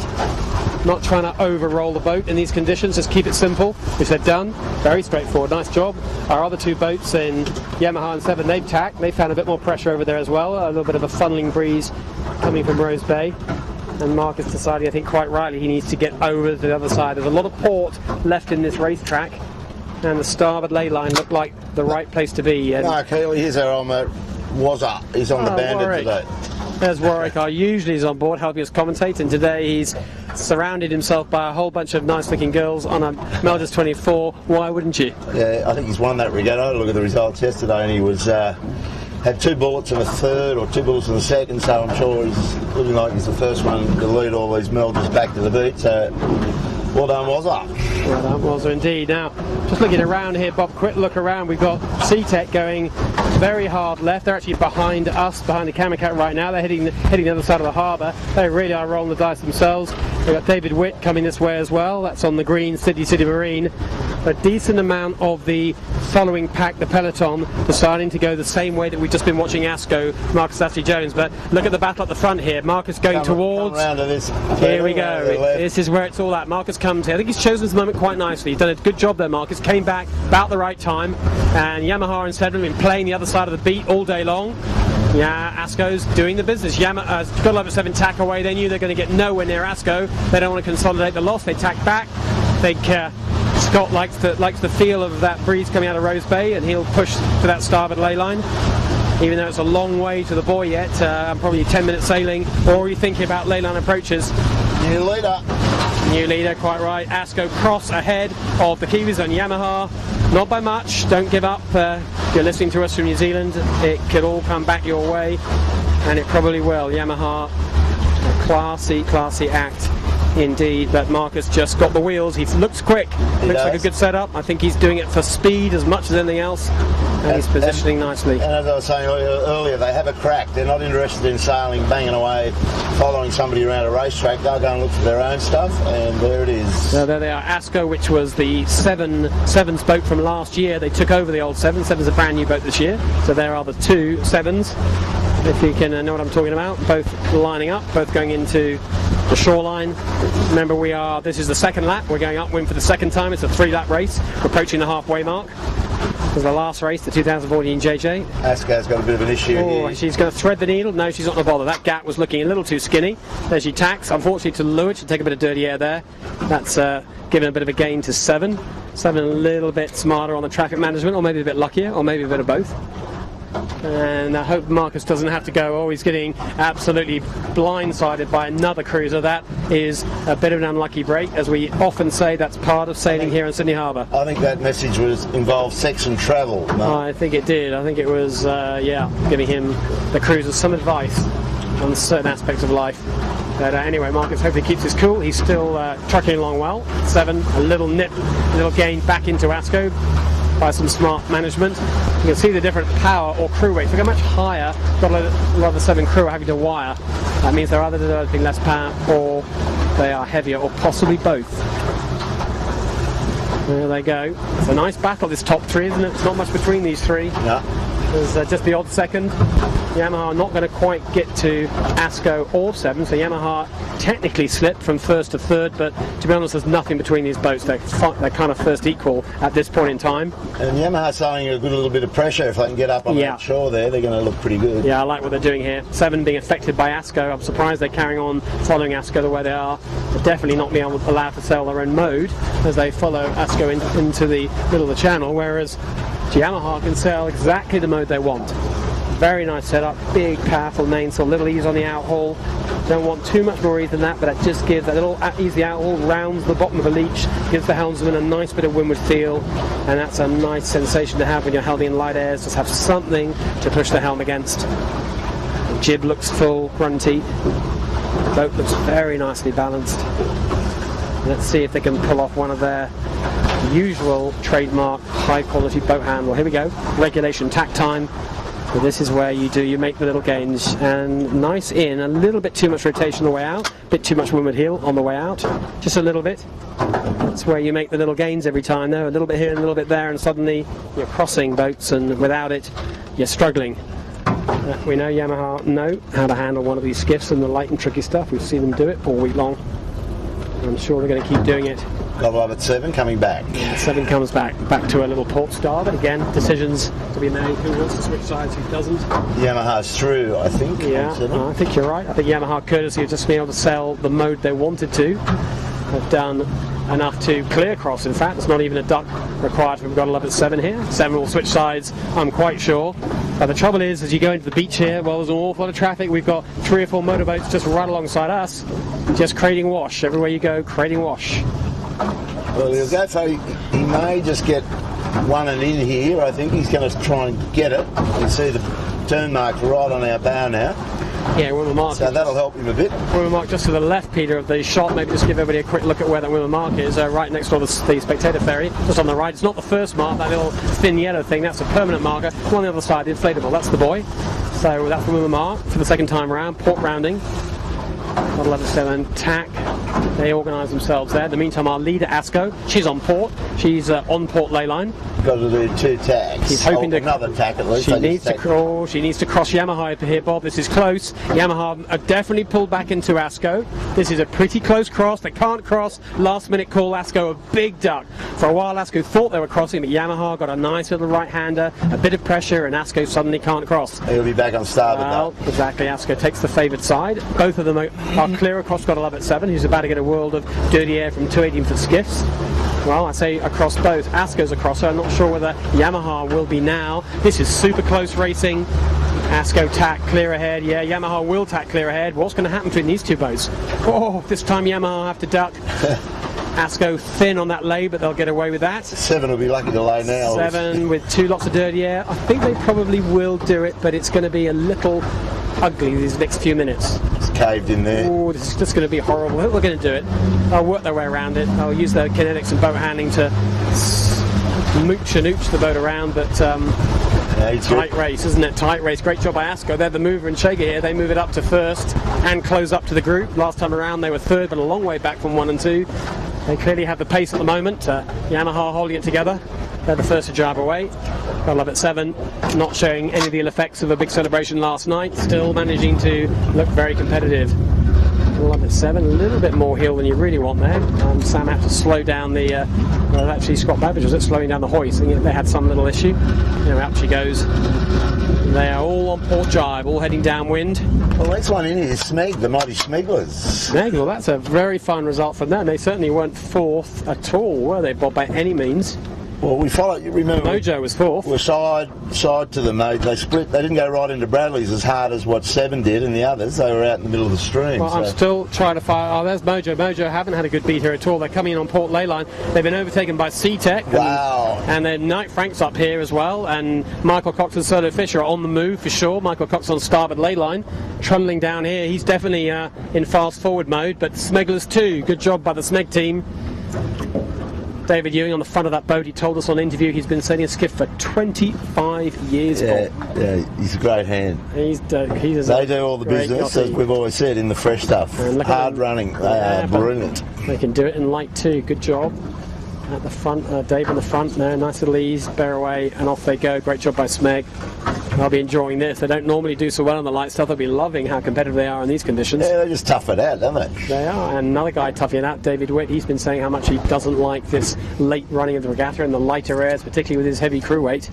It's not just David we're being rude about, so not really being rude about him. He's got his front man, Matty, he's kind of a big guy too, isn't he? Yeah, he's a big powerhouse of a guy. I think if you put them all into the gym, Matty might score the strongest bowman competition, if there was such a thing. He's just a big guy, very fit as well, very fast. Look how fast he got across the boat. That's Matty walking the orange shirt, super quick across the boat, great skills. He was, or still is, in the Australian Socceroos men's hockey team. Oh, so is he? Oh, yeah. Oh, okay. There we go. Nice work by him. And SeaTech, what a great recovery there. Alex Vailings, another Kiwi, and doing a great job, followed by yet another Kiwi. This is the year of the Kiwis, isn't it? Knight Frank go round following SeaTech. Great job by Alex Vailings on SeaTech on this beat. I don't know where he pulled that performance from. Oh, man, look at the waves. Huge recovery. Oh, it's Cape Horn out here just briefly, isn't it? A massive bit of wash from a powerboat. They're all going through. Whoa! Nick Daly's boat getting a good slamming. Michael Coxon's next round. Chris Nicholson, he's had a beat he'll want to forget. I don't know if he's had gear failure or what's gone on, but yeah, he's not had a great beat at all. Jack McCartney's what's Cocker? Oh, Michael That's in the water. Problem. That's right. The spinnaker got stuck in the water. Oh, now he's heading upwind with the spinnaker. That's never good. I think Trent Barnum, his bowman's going to save the day. And now he's got Fisher and Paykel coming in to rub some salt into it. I know he'll get through it. Cocker ended up having to drop the helm to recover, but Dave O'Connor goes in to grab the helm, and somehow he gets past all these approaching windward boats as well. So anyway, Michael Coxon has got away with that. Not his neatest rounding by some. A long shot. Lumix go round next. And Aragon Famish, well, a bit of a recovery from them. Better this beat, definitely things going better for them. Jack McCartney pulls the boat away. The black, the dark grey, beautiful colour scheme, great paint scheme on that boat, and the sails are pretty damn tidy too. Ullman sails, the only Ullman sails boat in the fleet. Around they go. Oh, Fisher and Paykel being dragged wide by John Winning. John Winning, he's delivering the goods when it matters today, isn't he? And he's got the bit in his teeth. He has. The only problem that I can see, a certain Howie Hamlin just a couple of boats back. Ooh. That's not good. Let's stay here and count that one in. I think this Masters Trophy is going all the way. Remember, we are the top mark for the second time. Oh, well, it is going to go down to the lap race. So we've got to go downwind and then one more lap till we finish. That's John Winning going around in the early teens. He wants Pika to keep going, and he wants Mersch, Graham Catley, another one of the Masters in this contest, although not in contention. But Woody's got to get the whip out. Woody has. And he's got to beat some really tough boats around him, so that's not going to be easy. The 3-point gap was no. Harry wants to lay this, so Harry's got Peak attacking on top of him. Harry really wants to lay the CST, the leeward boat of these two. Super keen to get round this without double tack. I think he's going to do it. He's got plenty of skills to call upon, plenty of experience. Yeah, he gets the boat round. Nice work. CST Composites, Harry. He's chasing John Winning. He wants that Masters Trophy this year. He does. Very competitive. Harry, a more competitive Harry Hamlin than we've seen the last couple of years. Travels all over the world to sail an 8-foot skiff. He's definitely dialed it up a notch or two this year. I think he steps it up when Mike Martin travels with him. Mike's a pretty competitive operator. Absolutely. Mike Martin hasn't turned up here just for a holiday. He likes competitive yacht racing, that's for sure. So those two work very nicely. The team, Harry Hamlin, he's off. He's got John Winning in his sights. We'll see how that pans out. We're going to hack on downwind and see what's happening up the front of the fleet.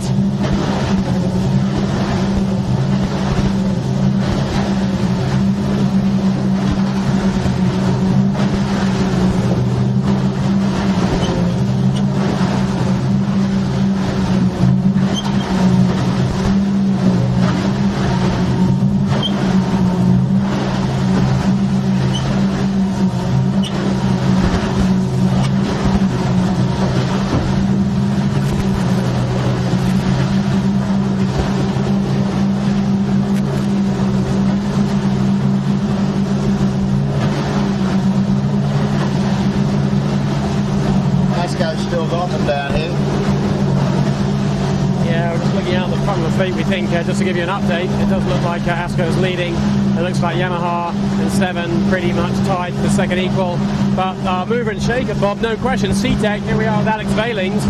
Just look at the way Alex is charging downwind here. We know he's got a light crew, and we know he's very slippery downhill, but he's really on the charge. I was just watching him sailing downwind there with two other skiffs nearby. He's consistently lower, deeper, and about the same speed, which is a very competitive mode to find. He talked earlier this week when we interviewed him about how much he likes his low mode. He's got a really good low, deep mode that makes it very hard for people to get past him downwind. He was showing it there. He's definitely on the charge, looking pretty average at the end of the beat for the first time. Had a nice first run, and he's really delivering the goods now. I think we're going to see a happy day for the Kiwis. Yeah, shaping up that way. Just about down to the leading group. Asco's looks like he's done a pretty good job. He's extended, I think. I think he has. I think Seven has done a good job on Yamaha as well. I feel Seven's come into Yamaha. I think Seven are clear second right now. Let's see Yamaha crossing Seven from there. Likewise, Asco done a nice job on 11.72. But I think by the time we get to the bottom mark, all three of these boats are going to be within just the odd boat length of each other as they start their final lap of the final race of 2014's 80-foot skiff World Championship, which we call the JJ Giltinan Trophy.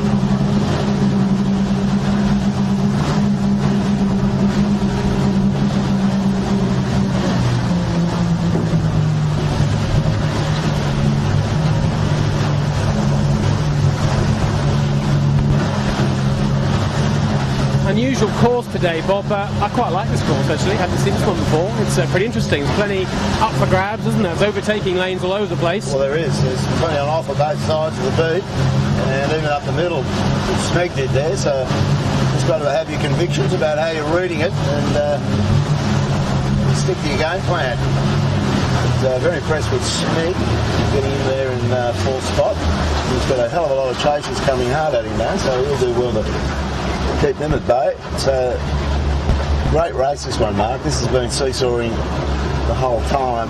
Asco with just a sniff of the lead now. Got to love it. The big red and white Seven beside us, and Yamaha not quitting for a second to go all the way to the wire. I reckon this next beat, Asco will be lucky to get. Well, he's going to have to cover, isn't he? You can't go away and find something. They're going to be looking at him the whole way up. Yep. You think any of them are thinking about going the other side of the island too? There is a gap. You can go through there. On the other side of that island? Well, you could go through. No, well, you'd die a miserable death in there. I guess you'd, the lee of the island. You could get your picnic out and relax for the afternoon. You'd never return from if you went around there. We always sail around there in the old boats. And it's pretty average there, is it? Oh, yeah. The wind shadow extends and extends, and Yep, horror show. No one's been too tempted to do that, so Asco dragging themselves nice and close to the rocks off Bark Island, but staying the windward side. Nice little vista of the bridge and Garden Island, etc. So there's the bridge on the right, the Opera House just hidden on the left behind Garden Island. Garden Island, the naval centre of Sydney, so the naval docks are right in amongst the city. We'll have to cut this up and show it to our friends at Tourism New South Wales, Destination New South Wales, Mark. We've still got a bit of work to do on them about the virtues of live streaming 80-foot skiff racing at Sydney Harbour.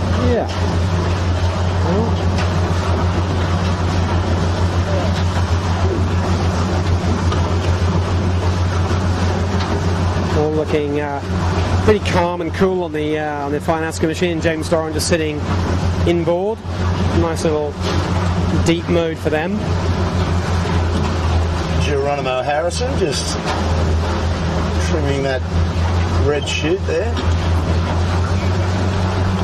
Yeah, Geronimo doing a nice tidy job. Nice team. They look a sort of highly compatible team, but I'm not quite sure why I'm saying that. They just look like they get on. They're like good mates who actually have got compatible skills. And as we said, James Doran perfectly capable of helming this boat as well. And I know it gives Marcus an awful lot of confidence and reassurance when he's got those skills. Absolutely. Great to have on board. I know Archie Massey, who used to sail in this fleet, did the middle for a few years off with various people. I spent a bit of time with them doing the boats he was sailing on, and having Archie in the middle of a skiff was a massive asset to any boat he was on. He went on of course to helm his own skiff very successfully, and indeed to helm a 14-foot skiff to 4 World Championship wins. So that proves that you can get a high quality helmsman in the middle of your skiff. It's a very good thing to do, and that's what has happened with ASCO. It's working today. They had a pretty decent week, and they're putting it all together on the final day. ASCO going around first, choosing the left-hand mark, the simple boat handling one, against slightly unbiased, slightly unfavoured biased mark, but there we go. Well, it's not the best rounding I've seen, not the best drop we've seen. It's all got caught at the top, and now it starts to come down. That was a little ugly, but they've got a bit of a lead. They've stretched on the other two. They've just given away 2 boat lengths, maybe 3, so it's generous of Marcus to give 3 back. That's a bit average. Let's see what happens now. Next is 7, as we thought 7 have dropped back off ASCO, but extended off Yamaha. But really nothing between these two. But there's every chance, Bob, they're all going to go different ways up this beat anyway. Yeah. So every chance they're going to split. So there's nothing between these boats for now. Gotta love it, 7. Go round second. They've got a string of bullets apart from the discarded 12 as their scorecard so far. They'd love to get another bullet, discard the 12 and count all first places. How nice would that be? Still on the cards. They're going around the bottom mark. What was that? 20 seconds, 25 seconds behind ASCO. They attack away early.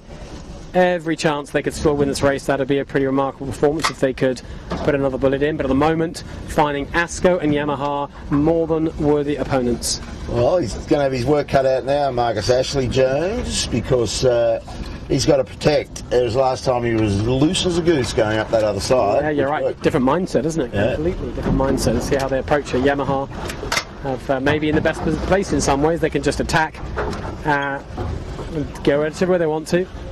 All the options are there for them. Around they go, David McDermott. Nice tack, very nice tack. Oh, too much heel on the way out. Up to that point, it was all good. Just some of the detail just getting away from them. But they're off. They look quick. Great acceleration just after that tack. Yamaha's off and running. Next around, one of your favourite teams, Bob. The Smeglers. Smeglers. Good job by Smeg.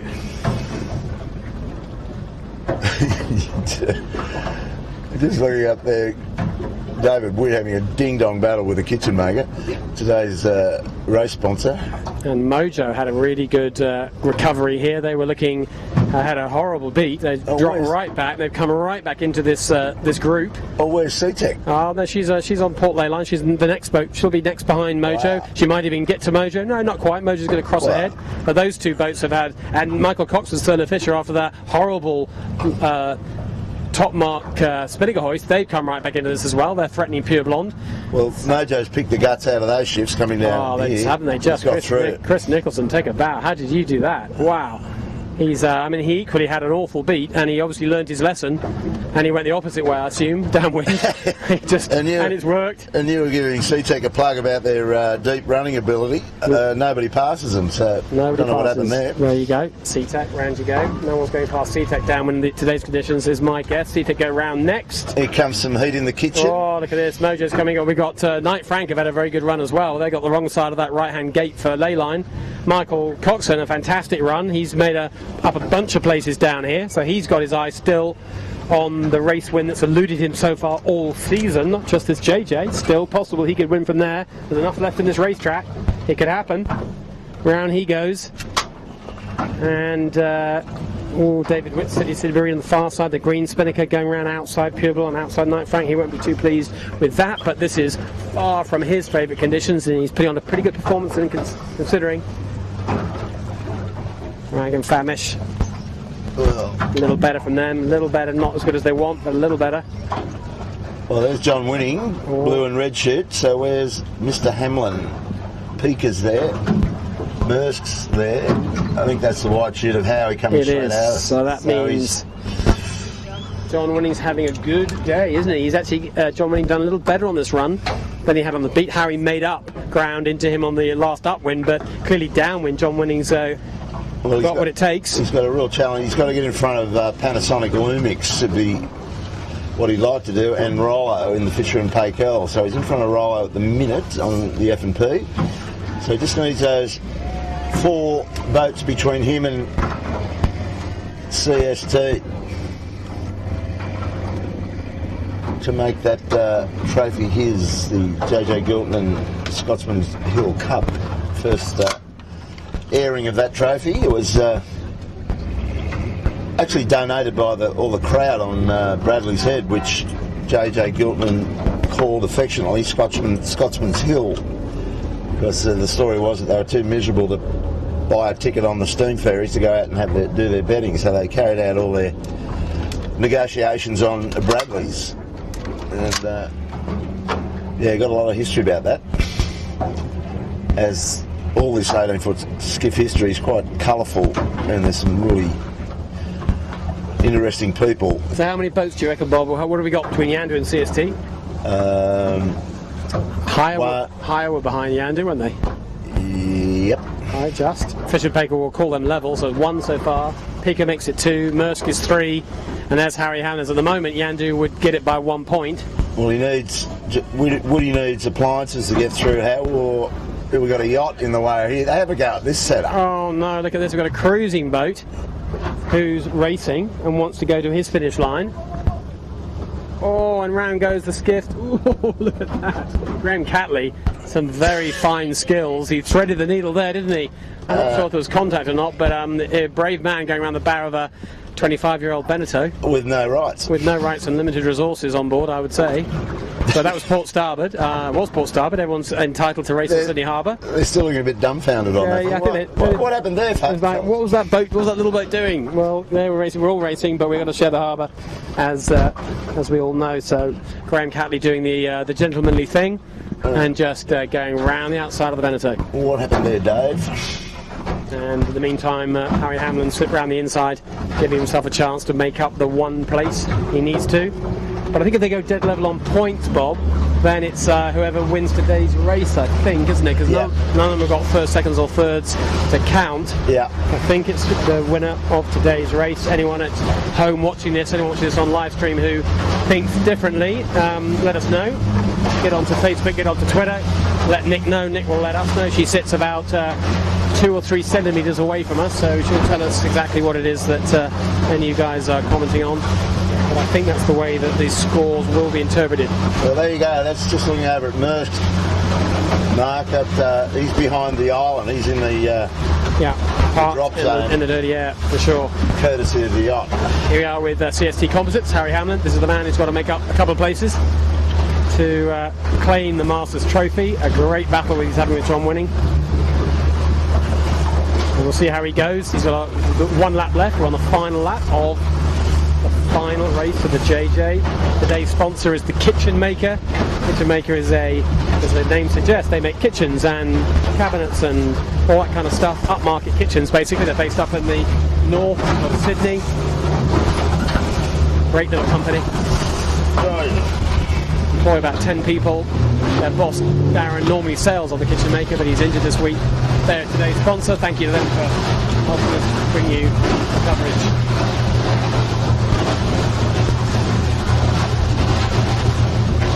Smeg's swallowed a bit of pain just looking at that little group there. Smeg's been overtaken by Knight Frank, Mojo and Pure Blonde, but he's let a couple through there, Mark. Yeah, there's the warship. We haven't got a ferry. Here's a warship. There's a decent little kid, isn't it? Yeah. He's heading this way, not going too far. Look at his bow. What's he doing? Probably about 7-8 knots. I'd back the warship, mate. He's going to win whichever battle he wants to go into, but he's slowly creating a bit of a divide in the fleet here. Here's the force protection. I think he's the guy that gives a clear berth to the military boat, so we're just popping around the outside of the force protection. That's like a pilot boat. I like that, force protection. Very nice. Flashing blue lights, always a good sign to leave them alone. So the 1 or 2 boats maybe going to get caught the wrong side if you don't keep your eyes open. In Sydney Harbour, something comes and nips you at the ankle. Yes. It's not always a shark. Sometimes it is. Sometimes it's a ferry. Sometimes it's a big military boat, as is the case today. Yeah, and it usually costs you. battles. We're going to get up to the leaders in a second. Don't worry, you won't lose, you won't miss out on what's going to happen in this race for sure. There is just this beat and one run to the finish, but this intriguing battle in the middle. As you said, Bob, Smeg have had a shocker so far on this beat. They've been overtaken by Knight Frank. Clearly they've been overtaken by Mojo, overtaken by C-Tech. So what does that tell us? That tells us that Mojo have moved into 4th, C-Tech are 5th, and Knight Frank and Smeg are very close behind, but the pack, the peloton, shuffling themselves around. They've got their sights set on the 1-2-3 battle at the moment. This peloton got their own battle going on, and it's a pretty good one. A little bit of pressure here off Bradley's. It's picked up a bit, Mark, just in this zone anyway, but I don't think Chris Nicholson is going to let C-Tech sail away from him. He's just going to sit on him all the way to the finish here. He's only got to beat him by that place and he can wrap up. This is all about 3rd on the podium, folks, so Mojo's got it at the minute. C-Tech tax. Mojo not far away. He'll just give him grief going across here, I would imagine. C-Tech finally a nice bit of pressure, full 3 stringing, full 3 wiring, a lighter crew as we know. Plenty of pressure though, a little ease jib. You can see they're set up to get through this lumpy stuff. They know what they need to do, keep the boat trucking fast, that's what they're doing, and they are clear across their fellow Kiwis, the Knight Frank boat. But it looks like got a 11-7 from a distance, red hull, north sail, grey sails with that black sleeve on the mast, but yeah, on close examination it's a different boat. But it's a new boat too, isn't it? I think it's one of the new boats that Graham Catley has managed to bring into New Zealand, and he's got Van Munster 18-foot skiff futures going on over there, mate. They've got a couple of other ones in a container. They haven't got a rig in them yet. Good stuff. Good to know they're getting a fleet and getting a fleet of new boats. Never a bad thing. So Knight Frank cross ahead. Pure Blonde crosses ahead of Smeg. So Smeg clearly not having a great lead. I'm not sure if they got stuck with some kind of a leisure craft or had some kind of a technical problem, but they are going backwards rapidly, just after being giving them a big rap, so the commentator's curse is still happening out here. Mojo though, the opposite. Mojo having a great lead. Now a quick look about what's happening up front on the leaders. We will catch up with them in a little bit, so you're going to see them nice and close. But for now, Asco's split off and gone his old low road. Asco's gone hard left up this beat, which is what they did last time. Got Love at 7 is broadly taking the middle, and Yamaha's going hard right. 7 is still ahead of Yamaha. Last time they came together, there was about a 5 to 10 boat length lead to God 11 7. Asco, we think, is ahead of 7, but it completely depends on the shift. They're so far ahead, one small wind shift, and it will all change between those two. And on 4th is the boat in front of you now. And he's just parked beautifully on top of C-Tech. Thanks for coming. Mojo is on the move. They had a great run. They've had a great beat after the last beat, which was a shocker by their standards, but Chris Nicholson definitely giving it always all today, last day of skiff racing. If he gets involved in a Volvo campaign, he won't be out here next year. He'll be somewhere racing around the planet. Still yet to be confirmed, but all the rumour is that he'll be skippering the Team New Zealand / camper, and camper involved this year, I forget. Maybe I got my press releases confused. I read an article the other day that there's a bit of Russian energy money, Gazprom or something. Oh yeah, not sure if Gazprom, but someone other than camper. But anyway, I think it's going to be Pedro Campos, this Spanish Volvo multiple campaign. I think he's involved, like he was last time. I'm not sure of the sponsors, but anyway, it's not confirmed yet. But what is confirmed is if it happens, we think Chris Nicholson will be the skipper. It's one design Volvo around the world racing. I'm looking forward to seeing that. We will see finally who is the best crew at sailing around the world, whereas previously it's been an awful lot about designers and builders and stuff like that. Now it's about one design. Chris, looking forward to that. Just check out, I just watched then C-Tech guys. They're the lightest crew here, we believe, and this is their big rig, as you know, and just the different hiking styles. These guys are at the end of this rig almost, so they're swinging really low, but when they get it back and they have to do the major knee bend, they're not walking into the rack, they're actually below the rack, so they do a major knee bend. You watch this, we'll just sit here for a second. So they must be going into the gym and doing a few squats. Yeah. Standing nicely, aren't they? Look at Alex, hardly any helm movement. He's very economical with that tiller, likes to keep low drag. We've got a pretty flat out haul, which is nearly always a sign of a nicely set up boat. He doesn't need any return on the outhaul to balance. He's all good. Nice grunty jib. Plenty of sheet tension though. Relatively flat sails as you expect from a very light crew. Not that much depth considering there's an arrow holding the wind reading using our rather snazzy Vavud. That's spelled, by the way, VAAVUD. That's the wind reading meter. If you plug into your iPhone and you download an app, the app's free. You just have to buy the little piece of hardware. Find yourself a chandlery if you're in Australia. Go and talk to Paul Montgomery from Appliances Online. He'll sell you one for a damn good rate, I'm quite sure. Nice bit of kit. Probably not the most accurate compared to a fully calibrated B&G Deckman with WTP processors, etc. But good enough, and it gives you a relative wind, which is almost the most important thing. Relative, did the wind go up or down in the last few minutes is almost the most important thing to have, rather than an absolute hard number in most forms of racing. Vavu will give you that. Wish them luck. I hope their Enterprise sees nice bit of innovation from them. So here we are alongside Alex Beddings up at the front of the fleet, Bob. I think, gotta love it, 7 have had a very good beat so far. They came together with ASCO, very close together, and they split when they met. There was virtually nothing between them. ASCO have gone back out to the left, 7 have gone back out to the right. They're getting quite close to the ley line. I think we'll find our way up there very soon, see who's going to get to top mark first on what is the last beat, the last top mark rounding of the last race of this year's JJ. You get the picture. We're on our way there now. Just going to cruise past Chris Nicholson, who's lying in 4th. He's going to battle the way with C-Tech. I don't think he's going to be able to get into the top 3 from where he is now. If the breeze had gone lighter and flukier, it could have happened. But I don't think there's enough in the racetrack for that to happen. Well, the big grey warship, the PT-153, is slowly moving through the harbour, so that's going to upset somebody's day on this downhill, potentially. I think you're absolutely right, Bob. I think it is. It could even upset some of the upwinders. It's dividing the race course in 2, that's for sure. Downwind, it means these boats aren't going to be able to bear away set for very long before they hit a large warship, so the jibe set almost becomes the default, like it or not. The battle for 1-2 looking like it's going all the way. Yamaha just slightly dropping off the back of these 2. First and second is a battle between ASCO out here on Port Leyland. You've got one on camera now. They are pretty much on, not quite lay, but they're not far off it. They went hard left all the way up here. Donald 7 went the other way completely. They came together briefly in the middle, checking each other out. They split back off to their relative sides, respective sides rather. ASCO choosing to go back left, 7 go back right. We're about to find out who made the right decision. Well, they're pretty much on lay, eh?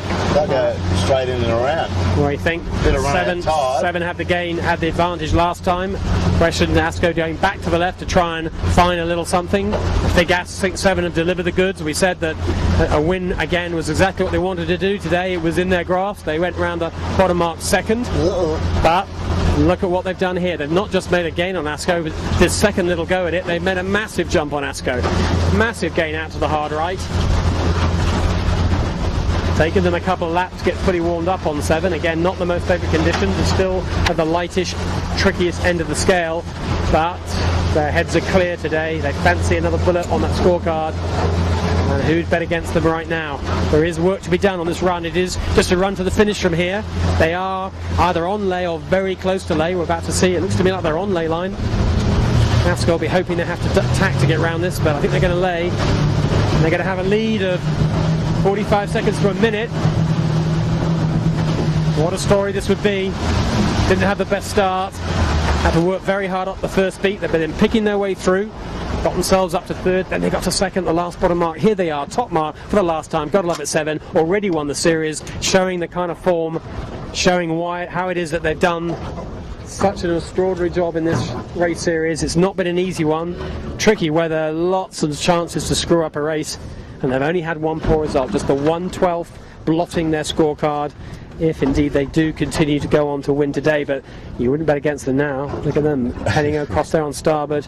There's 3rd place, Yamaha crossing them. Meanwhile, back at the top mark here, Marcus Ashley-Jones. He wants a win really badly, be no doubt about that. These guys are going to give everything on this run. They can still win from here, they know it. This race isn't over yet.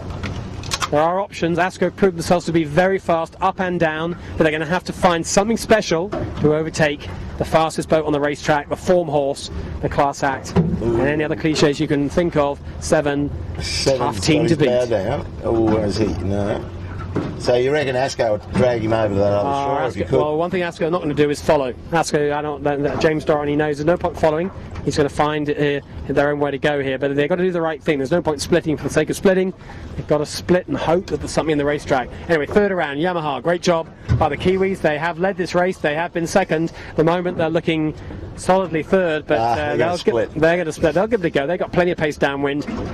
The last thing they wanted the breeze firming and heading and make it a no-jibe run. That's what it looks like at the moment, or the angle I'm seeing 7 point at. But if there's something in this racetrack, you can be sure David McDermott and team on the Yamaha, they're going to find it. David goes around third. There's quite a big gap till we get to fourth. Fourth, like it's going to be Chris Nicholson's Mojo. But look at that lead that Gotta Love It. He's been able to get down even from where he was. That lead's sort of. It's extending. They got a puff, haven't they? They went round, they did a bearaway set, they jibed in a nice little puff, and then they got another puff, and it's amazing how good you look when that happens. You just bow down, take off, and at the moment this run is mostly port, that's for sure, and very nice indeed when you can get onto port early if you're a leader in that situation, particularly as the puff comes along.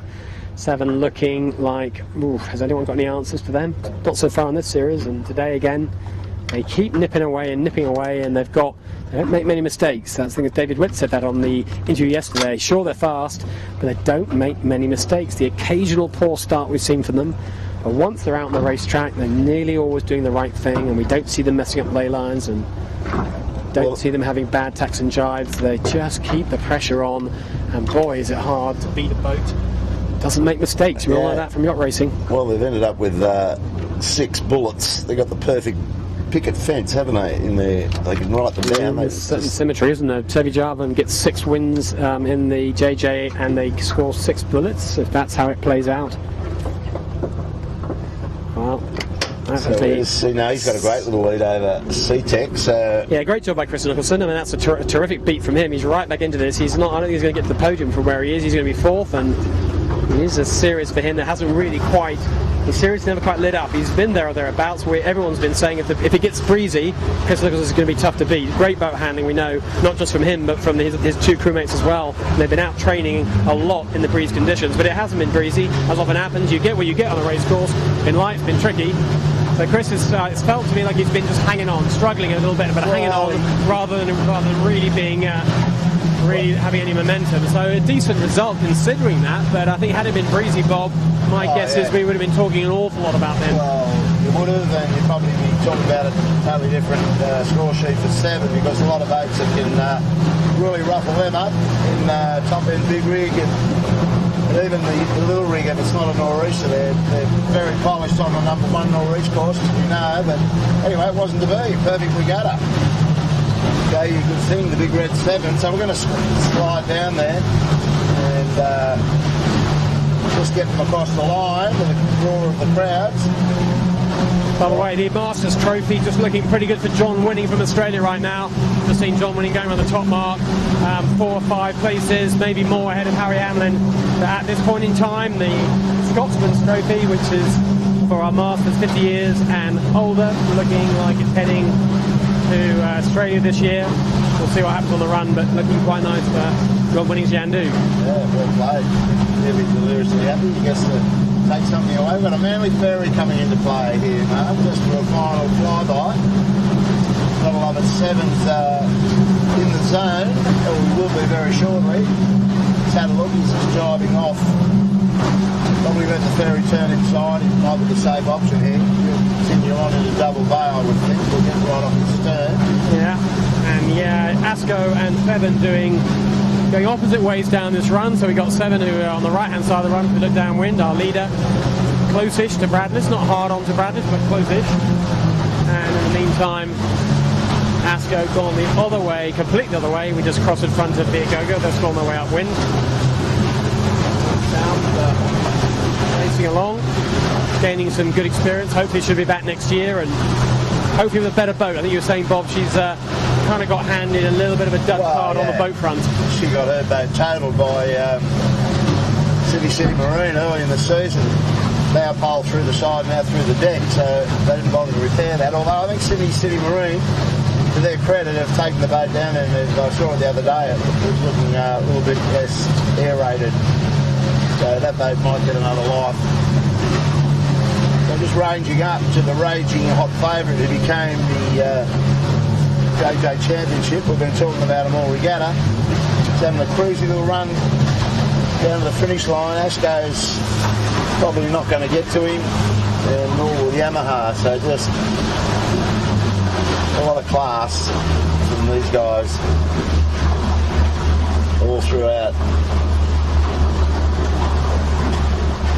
Yeah, it takes a lot to sell these boats well, doesn't it? We know all about the background to Seven. Ian Murray pretty involved in this. Ian Murray has been a key man in England skiff sailing for many a year. Obviously, he's one of the top skiff sailors of all time himself, just as a yachtsman. Also, he was a designer of the fast boats and the builder, and very innovative, and he's had a big influence on this boat, its setup, its crew, the way they sail it, the whole lot. So a lot of credit to go to Ian Murray without any question. And these three crew, well, Seve Jarvan, he's switched crews around. He's on. He's obviously had Rob Bell at one point was on the boat, and Tom Clout was on the boat for a while. And briefly, he had a change of bowman, didn't he, when Sam Newton went off to Oracle?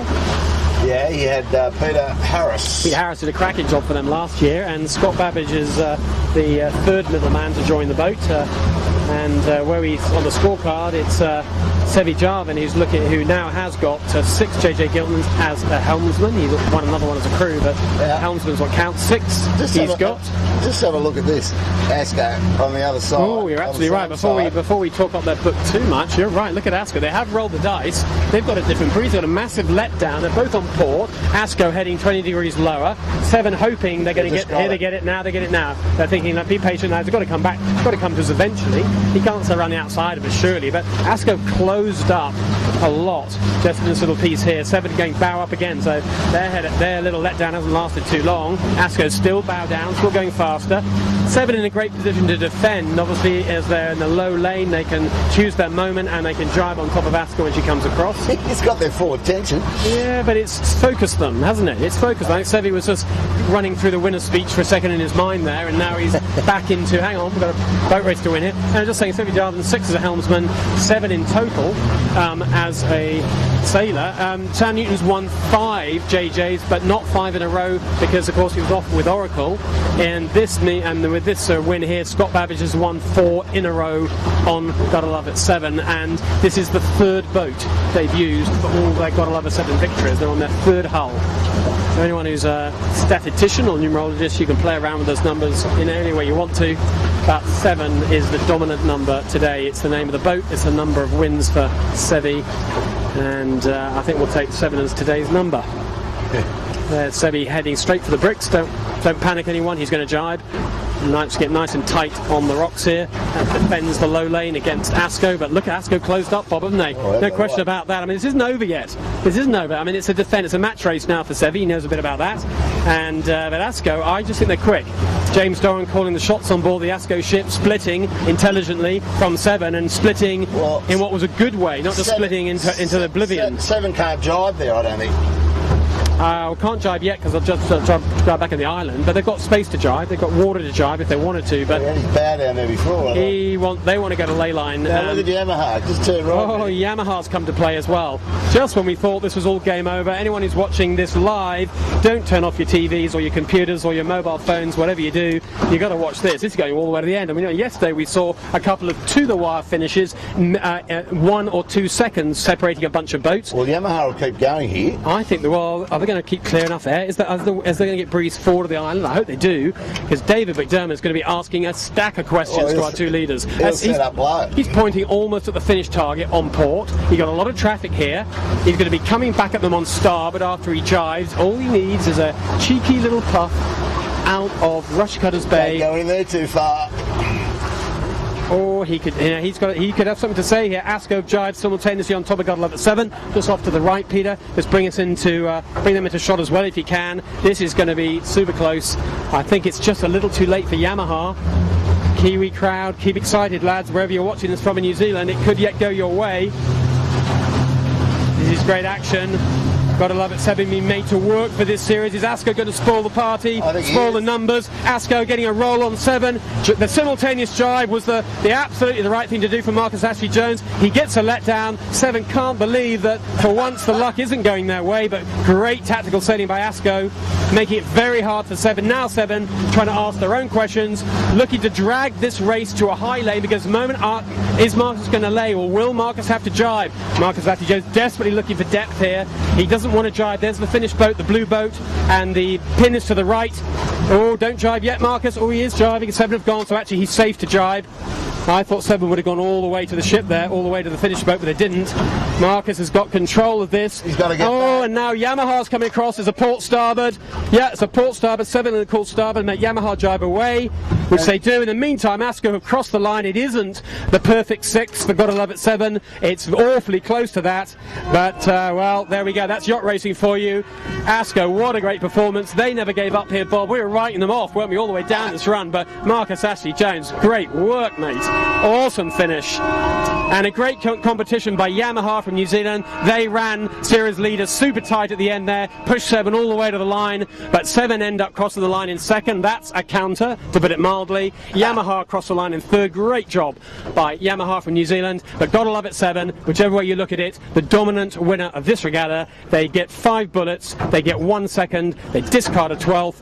That's classy yachting, Bob. Yeah, well, we've seen a lot on these sorts of days. It's never over till the fat lady sings, but the fat lady wasn't even interested when we were talking about 7's opportunity to just get another bullet, and it all fell apart in the last, 3 or 4 minutes. It was all chucked in the air. It was tricky.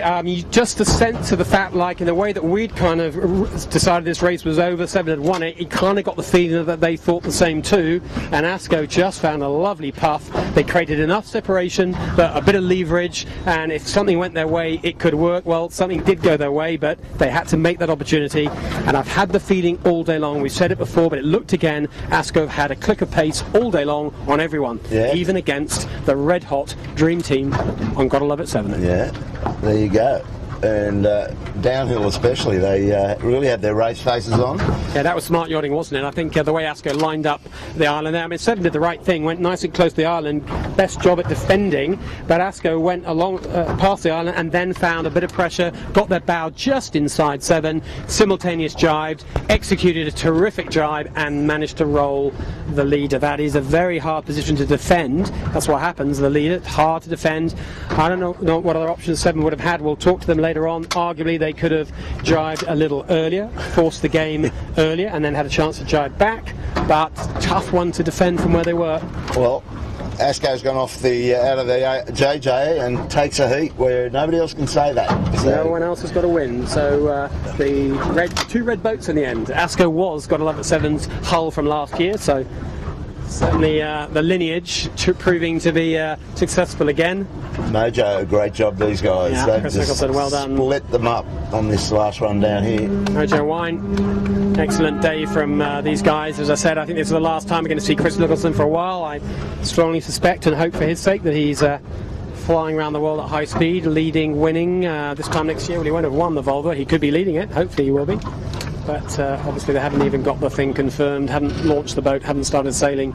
And the Volvo starts in September or October, is it? One of the two, but other way around. Not a lot of time left for a new campaign, but you'd want to get a move on that. Yeah. I think if anyone can pull that off, Team New Zealand and Chris Nicholson probably can do it. But got a lot of competition this year from a bunch of different teams. The Dutch looking pretty good, Brunel looking good. They've got Andrew Cape, he's a fine Aussie as well, isn't he? He's navigating. I think he's on his 5th or 6th time around the world. You'd want him on board as a navigator if you could get him. Anyway, he's navigating Brunel. They're going to be very hard to beat. I know Ian Walker's team on the Abu Dhabi, they're going to be tough as hell to beat. You don't get many better one design sailors than Ian Walker, and he is a fine Volvo sailor, lots of experience. Well, look at this, Pure Blonde. These guys have really done well, you have to say, in this regatta. Pure Blonde has had a cracker. Pure Blonde, they get a bit of flack from other people in the boat park because Nick Daly is not the quietest guy on the water. But you let your performance do the talking. Nick Daly, another very, very good day for Pure Blonde. Pure Blonde's a brand of beer down here in Australia. And look at that, what a great job. Nick Daly laughing as he crosses the line, quite entitled to super day. He's looked fast all regatta in light stuff, Bob, isn't it? Today's no fluke for him. Well, he's beaten SeaTech home, so... Not many people do that. Alex Fahling's a great regatta for him as well, and never quite again been fully on fire, but he's been there or thereabouts every single race. Look, slippery upwind and down. Smart yachty, Alex Fahling. He's nearly always positioned intelligently somewhere around the racetrack. Good boat handler. Very nice guy to have in our regatta. Nice guy to talk to. Congratulations, Alex. Good to have you with us. Another good job by the Kiwis. And next to cross the line, well, I think it's the Smugglers. Have they? Yeah. They've had a big recovery. That beat, something went wrong on the beat, didn't it? But it's gone better down here. John Winning awfully close to this group. Pretty sure John Winning is going to. Well, he will. He's had a fantastic day. He's going to be taking out the Masters Trophy, and he's going to be. Is he top 10? Almost top 10. That's his best result by a long way. Yeah, he's saved the best to last, and he needed it today to keep Howie Hamlin. So Howie's right over there on Bradley, so he's ended up gapping him in the end. He sailed away from him and put all those boats in between him. And John Winning sailing with Jim Beck and Andrew Hay. That's on the bow. That's Noddy. According to Noddy's wife, Sue Crafer, he is the best bowman in the fleet. And she must be right. She sleeps with him. Well, she's a physio. Don't ever argue with a physio, whatever you do, particularly a female one. Well, Woody's ended up burning Rag home and Panasonic Lumix. Great job. Sydney City Marine, Furlough Fisher and Pagel. So that's a blinder of a day by John Winning. John Winning Winning Appliances, who's one of our sponsors as well. It's nice that the sponsor has a great day. He's going to win the Masters with some to spare. Good job, John and team on the good ship Yandu. Very well played indeed. Next is Michael Coxon. He was hoping for a win today, no win all season, but he's already got second wrapped up. Hasn't quite worked out for him today. He's had a decent regatta though by any standards. David Witt in the Green Machine from series sponsor Sydney City Marine. He's had a much better day today. In the end, getting found out. I just think for boat speed, he's not that happy with his hull. He's not delirious with his crew weight, and he knows that he hasn't quite had the conditions he wants. But I think next year you wouldn't bet against the kid. Yeah, he doesn't make around. If he gets the boat in his hands early enough, he's a focus yachty, and he's many years ago he was the hot shit of this fleet. He's been away doing other forms of sailing, but learning a lot about how to run campaigns. I think David Witt doesn't like not doing well in yacht racing, and in this form of yacht racing as well. I think he's going to go away from this event, slightly lick his wounds, and come back on fire next year. I think he will. I hope he does. He's good for the fleet, and I think he'll have some good thinking about how to be competitive next year and how to take on the very top boats. Without us hanging around here, I can tell you the next to finish is the Kitchen Maker, and then you'll have Jared Simpson, I think, will get in next in the Black Dog, and there's Howie Hamlin out wide.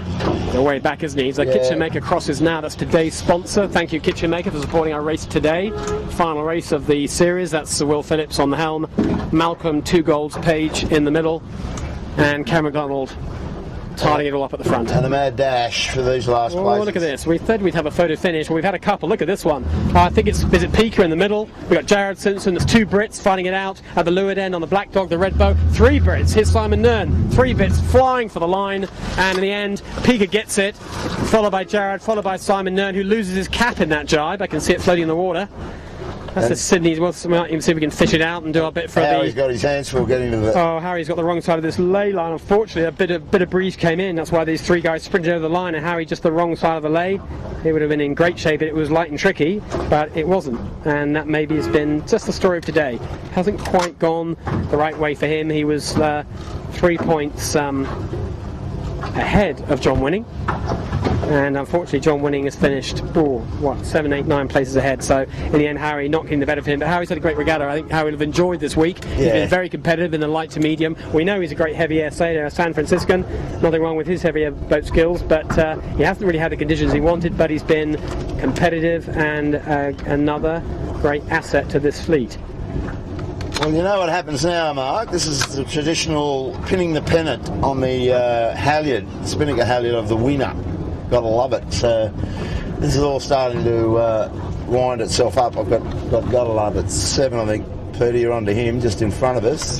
So they've got to find. They're going to have to set this up. I can see one of the ferries dashing off into the mouth of Double Bay, so they've got a bit of space to do it in. They need a bit of manoeuvring space, so I think that's what's going on. So you'll probably find in the next 10 minutes we'll get this traditional hoisting of the JJ pennant. In the meantime, Mark, we've survived another JJ and we've done a live stream as well, so I'm feeling pretty good about that, buddy. Yeah, it's good, isn't it? I mean, it's taken a bit of a live stream. We were just talking to Saul, who's the head of sports at Channel 7, who's obviously involved with the Got a Lot of 7 boat, but he's been very helpful to us. Far from being a competitor, that we're all kind of really playing the same game, trying to promote sailing. He said he's been personally watching the live stream coverage, which is I'm very pleased he has, but kind of him to say he's been watching it and he's been enjoying it. And indeed, Channel 7, he was saying, are looking at using live stream for some of the stuff they do. Giving an example of saying, covering a big tennis championship, one of the big. He was an 18-foot skiff sailor back in the 80s. Oh, well, there you go. That's what explains his particular interest in it. But anyway, we had a good chat with Saul earlier on, and so he's been watching, which has been great to know that that's been working. We've really had one day where we had a tech problem where we couldn't get any footage to. That was day one. Invitation race. That was day one. So that was a practice race. We can have a bad day. That's the day to have it. So we were indeed practicing. We had a bad day with our tech, but we learned a few lessons. And in the meantime, go live from Australia, run by our good friend Jamin, who's actually on board our boat. He hangs around on our boat day long, waiting for something to go wrong. He's like an insurance policy. You have to pay for him. You don't really want him until it all goes wrong. Then you desperately love him. And we've needed him very badly on one day, and every other day his technology has been smoother than a baby's bottom, and it's all worked beautifully. So thanks to him. And Peter Sinclair subbed in to Simon Brown, who normally would do it, as had some challenges, I think. Yeah, had a mishap or two, but Peter stepped in and done a knockout job. Peter, thank you so much for not just pointing at the boats, but pointing at nearly always the right boats at exactly the right time. That's the cameraman's skill, is to just have a knack for knowing where to look, and certainly that's worked out very nicely. Thank you, Peter, indeed, for doing that. And particularly that he sort of had to hurriedly pack his bags this morning to come down with all the camera gear, etc. But he's also had to pack his ski gear because they're off to Japan tomorrow morning for a bit of downhill skiing up in the Japanese Alps. Where are we going, Peter? Righto. Means nothing to me.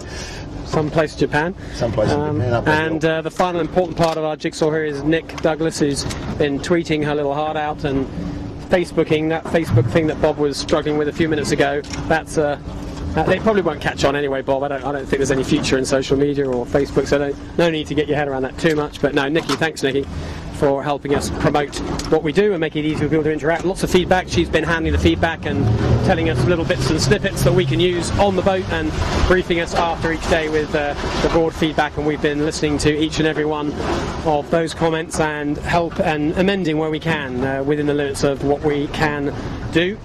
So thank you for everyone for that feedback. It's one of the great things about using a live stream and a social media platform put together, as you'll all know, we can actually do what our viewers would like within reason. So hopefully we've done that this year. And as usual, the whole 18-foot skiff teeth coverage wouldn't happen without Robert Killick, Esquire, otherwise called Kilo, otherwise called Bob, who started this whole thing so many years ago. Bob, you can't even probably remember, but somehow you've been dicing with death on the harbour every single day, trying to keep out of the way of the skiffs whilst giving us the best possible shot and doing a very fine job. Nobody envies your job, and somehow you do it. Thank you, Bob, for that. Well, we got one. We did manage to hit Brett Van Munster on the first day. We clipped one. I think that's just a warning to skiffs, just to remember we're aluminium hull, but it is a tough brief because we're trying to get, as you see from the camera, a lot of people say, how do you get so close? Well, we're allowed to get so close. Part of the skiff class here is that the camera cat does go and can go wherever it wants. We try to keep out of the way of the race boats, but the race boats accept the fact that on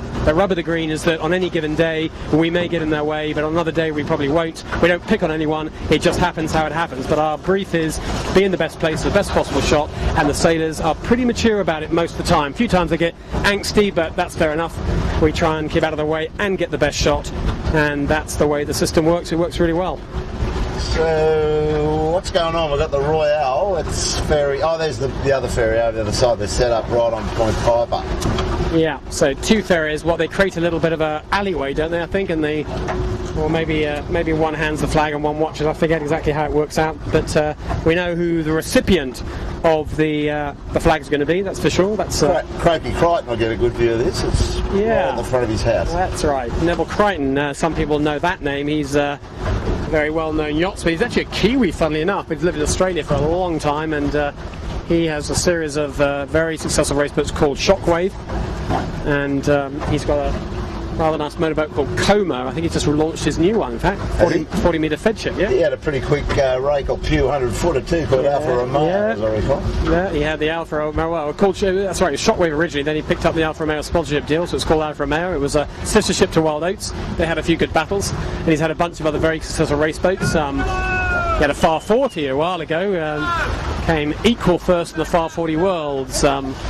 Did Neville Crichton. I know that because I was sailing on board at the time. And here in Australia, funnily enough, with Michael Coxon, the other Michael Coxon, the uncle of Thurlow Fisher sailor, is Michael Coxon, runs North Sails. He was our tactician that year. He did an absolutely knock it out the park job on tactics. Neville did a stunning job steering, and somehow we came first equal. Lost it on countback. Bob, that's painful, isn't it? Yeah. Sort of painful for us, but we were pretty happy. Second's good enough. Second in a big fleet. We'll go with that. That was back in 2005. But yeah, no, Neville, the reason we're talking about Neville Crichton, he lives very near to where the ceremony is, in a very lovely waterfront house. He'll be able to watch this whilst sat in his bath. I think he's buying one of these McConaughey 38s, is the rumour. That's going to be his sort of day boat here on the Sydney Harbour. Marcus Blackmore's gone with the crowd. They've gone with the popular choice, and Lang Walker. Lang on the Kokomo. So we've got a bunch of Australia's top keelboat yachtsmen and their top programmes staying in Sydney, racing here, and racing on a locally sourced boat, which is no bad thing at all. So that'll start to happen next year. But Neville also keenly follows the skiffs. We often see him out watching, and he knows plenty about skiff racing. He's an ex-racing car driver. There's all about high-speed boats, high-speed cars, etc. So Neville will be watching this one. So here comes Got to Love It 7 coming towards us. Sam Newton and Sebi Jarvan confirmed as members of Team Australia, and Scott, as the sailing team, Scott Babbage has been involved. I think he probably will continue to be involved. He's been coaching. I'll tell you what's missing from this little scene is Sammy Newton's girlfriend, now bride or wife, Bob. Where's she? She often joins, or I mean, they've done this 6 times before, haven't they? And well, Sam 5 times, so she'd only been probably around when Sam was there. On at least 2 or 3 occasions, she's jumped on board to enjoy the celebration and add to the photographic opportunity. Very beautiful young lady, his wife. And a pretty damn fine sailor. And a very good sailor. She actually sailed on that Far 40 I'm talking about with Neville Crichton. She's part of our world's crew. First equal, second on countback. Bob was on that crew, did a great job. She knows exactly how to get a boat around a racecourse. So I think that family have got some sailing genes, haven't they? You'd have to expect that if they go on to have children, that you wouldn't bet against their kids having some form. Yeah, well, there's some happy boys on that little red machine. They're all smiles. Just got to work out how to get this rubber boat. Darren McIver's going to use his boat. They've got to use that as a buffer. So they've got to love it 7 doesn't destroy itself on the Sponson, on the Proclaim. That wouldn't be very pretty. Look at that, very busy, crowded spectator boat, as you'd expect. Sevi's got to find a few more boat handling skills now to get in there without causing too much damage to his beloved boat, or to his crew, or to the spectators. Ooh, that's not a good one. No, I think he's going to sling it in and tack it and throw it round, and nice little lift the centreboard maybe, and a sideways push. It's a bad pole. It's going to spin around. It's okay, look at that. I think that's actually quite nicely done. Quite nicely done, look at that. You didn't expect anything else, would you? Just what's behind us, Bob? You wouldn't expect much less from a multiple winner of the JJ Giltinan Championships. There they go. Good job by Sebi. The cheering crowd. The ribbon will soon be attached as high as they can possibly get it to. This one out of the right here. Here's the missing crewman. Bob, why aren't you on board?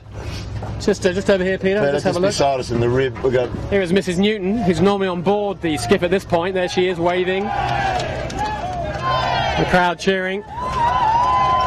Steering that boat. There they go. That's the tradition. Winner of the pennant 2014 series with the 5 bullets and the 1 second place and the discard 12th. That's a hell of a score series of the competitive fleet in light and tricky conditions.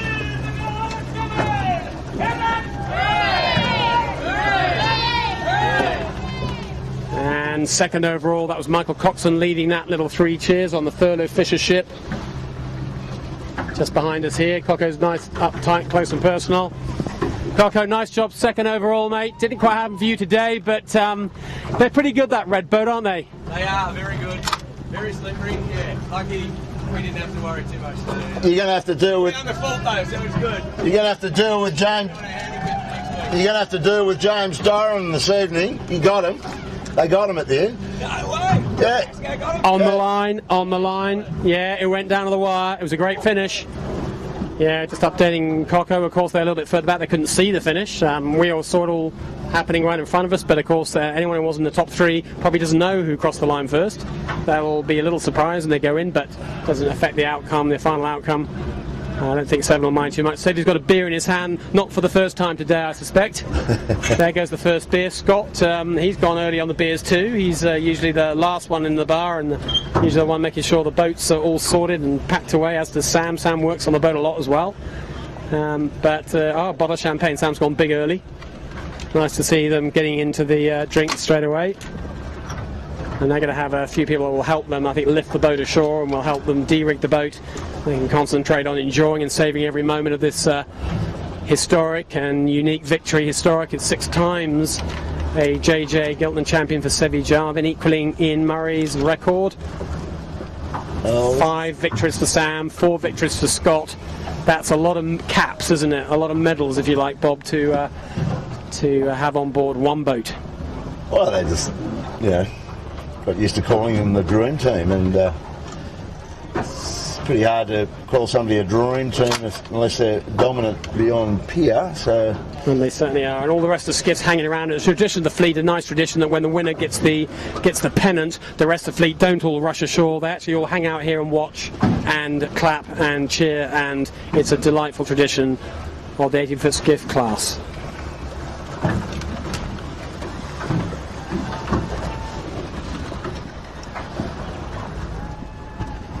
it's great scene. Well, we've got another little camera boat nipping in here. This is CNN, isn't it? This is the Mainsail TV show. This is looks like Shirley Robertson, herself a gold medalist from dinghy sailing, now does a bit of TV stuff. And they're putting together a TV show all about the skiffs. So they're going to nip in there and have a little chat with Seve. Try not to damage the boat, Shirley. Wouldn't be a good time to write the boat off, but driving that support boat is Trevor Barnabas of the Barnabas 80-foot skiff dynasty. Oh, a little puff bugger it's got that fresh. There you go. I'm afraid when it's fresh, you can't interview a skiff on the water, as we know, to our cost, Bob, don't we? We don't try that too often. Well, we'll get out of here, Mark, we'll leave it to them and get our little fine little vessel, the Mighty Camera Cat, tied up at the dock, and we'll get ashore. And I've got a feeling there might be some lengthy interviews. You've got Ian Murray squared away for a chat. He'd be rather animated, I would have thought, and put his hands in his pocket and jumping up and down.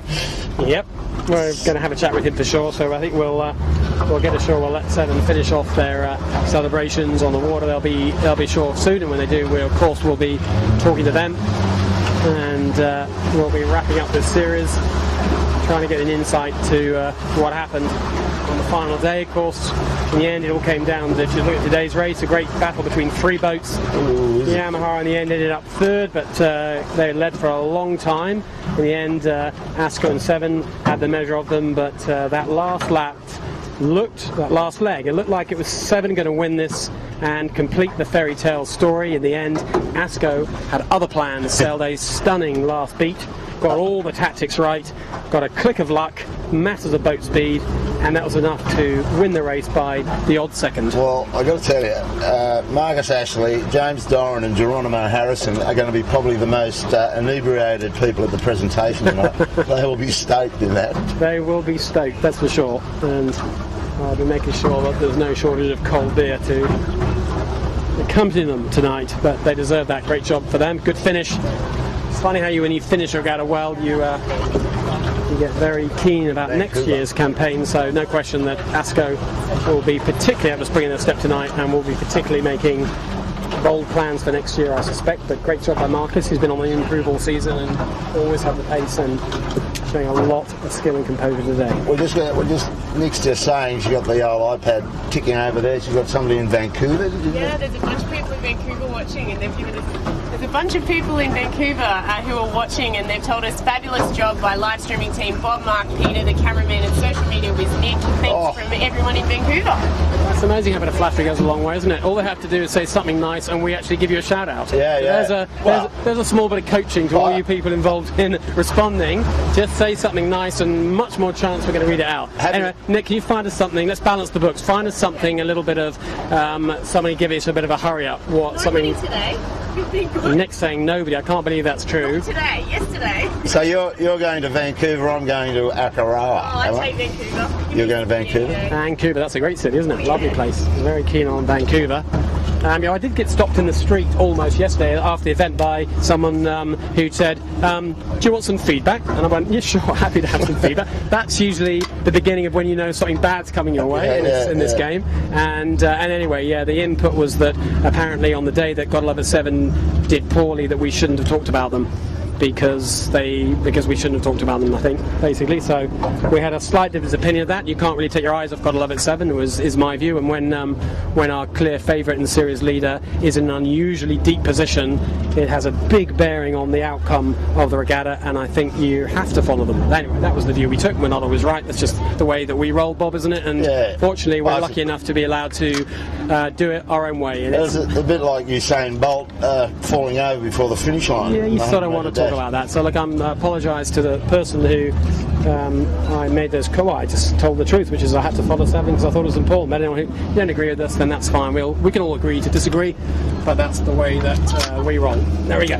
Anyway, feedback always welcome. Anyway, we're about to moor the boat up now, and as is our usual thing, we're going to switch off the live stream and we're going to quickly switch batteries. We'll be in the park for all the interviews. It'll be slightly more than 5 minutes, slightly less than 10 minutes. Join us very soon indeed. Thanks for being with us so far. And Mark, we'll be doing Pick the Podium final draw. And Pick the Podium and Player of the Day. It's all going to happen. Come back to us in a little more than 5 minutes. See you very soon. To the 18-foot skiff park. It's the end of the last day. We've got in front of us the winner of today's race. And with me now, Marcus. Thank you so much for joining us. Around comes Peter on the camera. What a result, what a finish, what a race. I mean, you saved your best for last, didn't you? Yeah, no, it was pretty awesome. It's an absolute honour to sail with these guys, just absolutely amazing. You know, it's been a great week. We've built up to it, and it's really good as a team to finish on a strong one, you know. Like, these guys have been amazing through the whole series and the race, so yeah. Good fun, great finish, great tactics, James. Looks like you've got plenty to say with which way the good ship ASCO goes. And did you had a pretty clear idea of the play in that last leg, I'm sure? Oh, look, the whole week we've been talking about it, but it's good. Marcus sort of asked questions, and you know, as much as I try and put us in the right spots and get the right lanes and things like that, I think, you know, we're, as a unit, we're sort of all starting to gel. And you know, today's more our conditions, and it gave it a little bit more time to think about where we wanted to put it. And yeah, down the last one we kind of got it right, and you know, you don't have much, you know, leeway with 7, so you got to get it right most times, and you know, luckily we did in that last run. Now on that last run, clearly you split. You knew you had to, but you split and did the right thing. You kind of got a nice little letdown, which they didn't get quite so much, but that wasn't enough to overtake. You still had to perform the overtake manoeuvre, and looked like you lined them up nicely for that last jibe.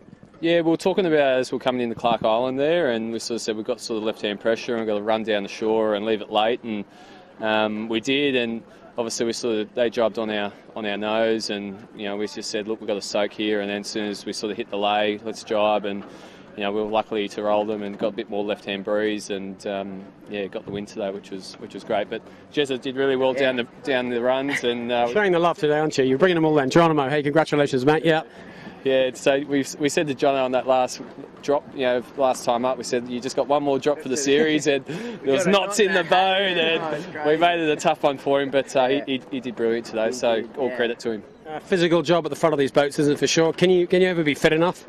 No, even in the really light days, you're sailing those hot angles, and like it's really heavy the whole way down, so yeah, it's pretty physical in the front, but doing the best I can. Yeah. It's good to see the young kids being made to work. We've talked about, I think, the advantage by having effectively 2 helmsmen, 2 tacticians on your boat. That's what you've got, really. Both of you, I'm sure, could switch roles. It looks like it works well. It looks like a good solution, and I wonder maybe more boats will be thinking that same plan. Yeah, I think so. If you look at most of the other top boats, there's Scotty, who's obviously a very good moth sailor on the 7. On the Thurlow Fisher, they've got Dave. And a lot of the top boats, I think they've got 2 good skippers on board, and yeah, it works well together. When you bounce off each other. And James, from your point of view, you're seeing it 2 different ways. Obviously, you had a great year last year on the Mojo. What's it feel like being in the middle of the boat? I mean, how different is that, and would you do it again? Preference is to steer, but this was the first year I've been on sheet, but I've enjoyed it. I kind of didn't want too much of a hands-on role this year because I had a few other commitments throughout the year, so jumping on with the boys' boat, and there's a Sevens boat last year and they had it all set up quite well for us. The boat-wise, we obviously had new rigs and things which we fiddled around with during the season. But, all in all, I enjoyed the role as a sheet hand. I definitely, could feel the boat quite well, and I kind of relayed that to Marcus, and sometimes we've got to go high mode and low mode and really sort of keep in the phase with the shifts and things, and I was able to sort of I feel anyway, you asked him, but I feel that the feedback was good both ways, and it worked, and obviously today was testament to that. Yeah, it looks good. We talked about on commentary that actually the boat looks very together, a lot of composure between the 3 of you. Clearly something's working, so nice job. But today, I mean, not many boats overtake Gotta Love It 7. On a roll, they were looking for 6 bullets, not 5. They didn't want 5 bullets, they wanted 6, and you nicked it off them. Yeah, no, it was pretty awesome. Just happy to. It's only 2 boats that have beaten 7 this series, or had 2 other wins, so SeaTech and us, so it's pretty exciting, really. You're in good company, aren't you? Yeah. And one last thing, lads, before we give you a little award we're going to come to. You've looked quick all day today. We talked about positioning, but you looked to me quick upwind and down. You've clearly got a nice setup with this boat, with this rig and these conditions. You look very competitive. Yeah, Michael Carter and Nick Daly put together the package, both rigs at the beginning of the season, and to be honest, since day one they've been quick. We haven't changed the rig settings since the first time we went sailing, so what, nailed it straight out of the box. Just tell us your mast and your sail come from where? CST, and Nick Daly built the sails. So. Nick, who himself looked very quick today on Pure Blonde, had a great day. He got a 4th, didn't he? So yeah, he builds really quick sails for the harbour. So it just shows you it isn't just a North Sails or nothing else. There are options in this fleet. Yeah, far from it. Well, guys, great day today. We enjoyed watching you. Very competitive, an awesome race, particularly last run, particularly the last piece of the last run, and we're going to give you our player of the day. For that, you get 3 of these damn fine little sun visors from Gil. Oh, another sun visor. There you go. There we go. The Gil hat. Double her up. Thanks to Gil. Make sure you come back next year. Look forward to seeing you then. For now, thank you and congratulations on winning today's final race of the series. Thanks very much. Just a quick thank you to ASCO. They're our sponsors, and give them a good plug whilst we've got the live coverage. You keep leading. We keep talking about you. It's just as simple as that. No, it's good. So thanks, ASCO. Awesome. Thanks, James. Thanks for that. Thanks, you guys. Oh, we've got a boat we'll just move back this way as another boat just comes. There. That's great, Peter. Just I don't want you to get hit. Awesome. That's the ASCO boat, and we're just gonna take 1 second. I think we've got a chance to talk to Ian Murray. Ian Murray doesn't need a huge amount of introduction to most of you yachties, to non-yachties. We're going to have a little chat with him about some of the things that are clicking along in his head right now. He's got a big job ahead of him for the Australia America's Cup Challenge, but for now we're really all in skiff world. I'm getting slightly sprayed by water here as well as the boats get washed down. Ian, hi. Thanks for joining us. Congratulations, Ian. Another day, another victory. Very nice indeed. Today was, let's talk briefly about today, and we'll talk about a few other subjects just for a second. The boys did a pretty nice job, didn't they? When you've already won the series and you go out, in some ways you kind of got it all to lose, nothing to gain, but they still gave it a good job today.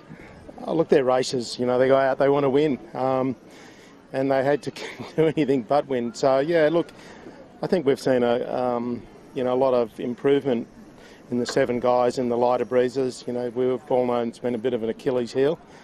And, to win over the last, a win and a second in the last 2 races has been good. The big rig has performed on, 4 times. Yeah, not the conditions you were probably hoping for, in truth. I mean, you've kind of done it hard in some ways.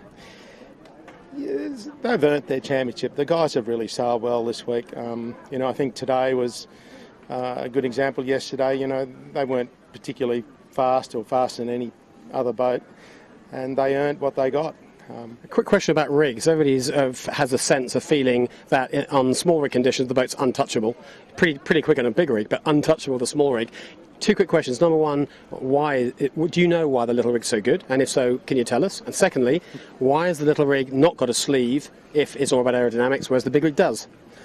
Well, the little rig's old. The mainsail's 3 years old. The master's 3 years old, and none of it was designed with a sleeve in mind. There is, the whole sleeve and thing is a more fragile thing. If you capsize it, it's probably more prone to break. And the simple reason was when, the big rig was designed and built 3 years ago, that wasn't on the focus. And the sleeve came in, when I got involved in the America's Cup, where the highlight was really about, the aerodynamic drag and trying to minimise it. So that's what dragged you down that kind of thought process, was get into the aero side, and that was coincided with the big rig design phase. Yeah, that's right. The big rig came on 2 years ago when we were racing the America's Cup 45s in the World Series, and it became apparent that, I think it emphasised how important drag of the rig was. And of course we see it everywhere. We see it in bike races, we see it in car races, we see it everywhere. See it in the moths as well. Notice the moths are moving into aero now.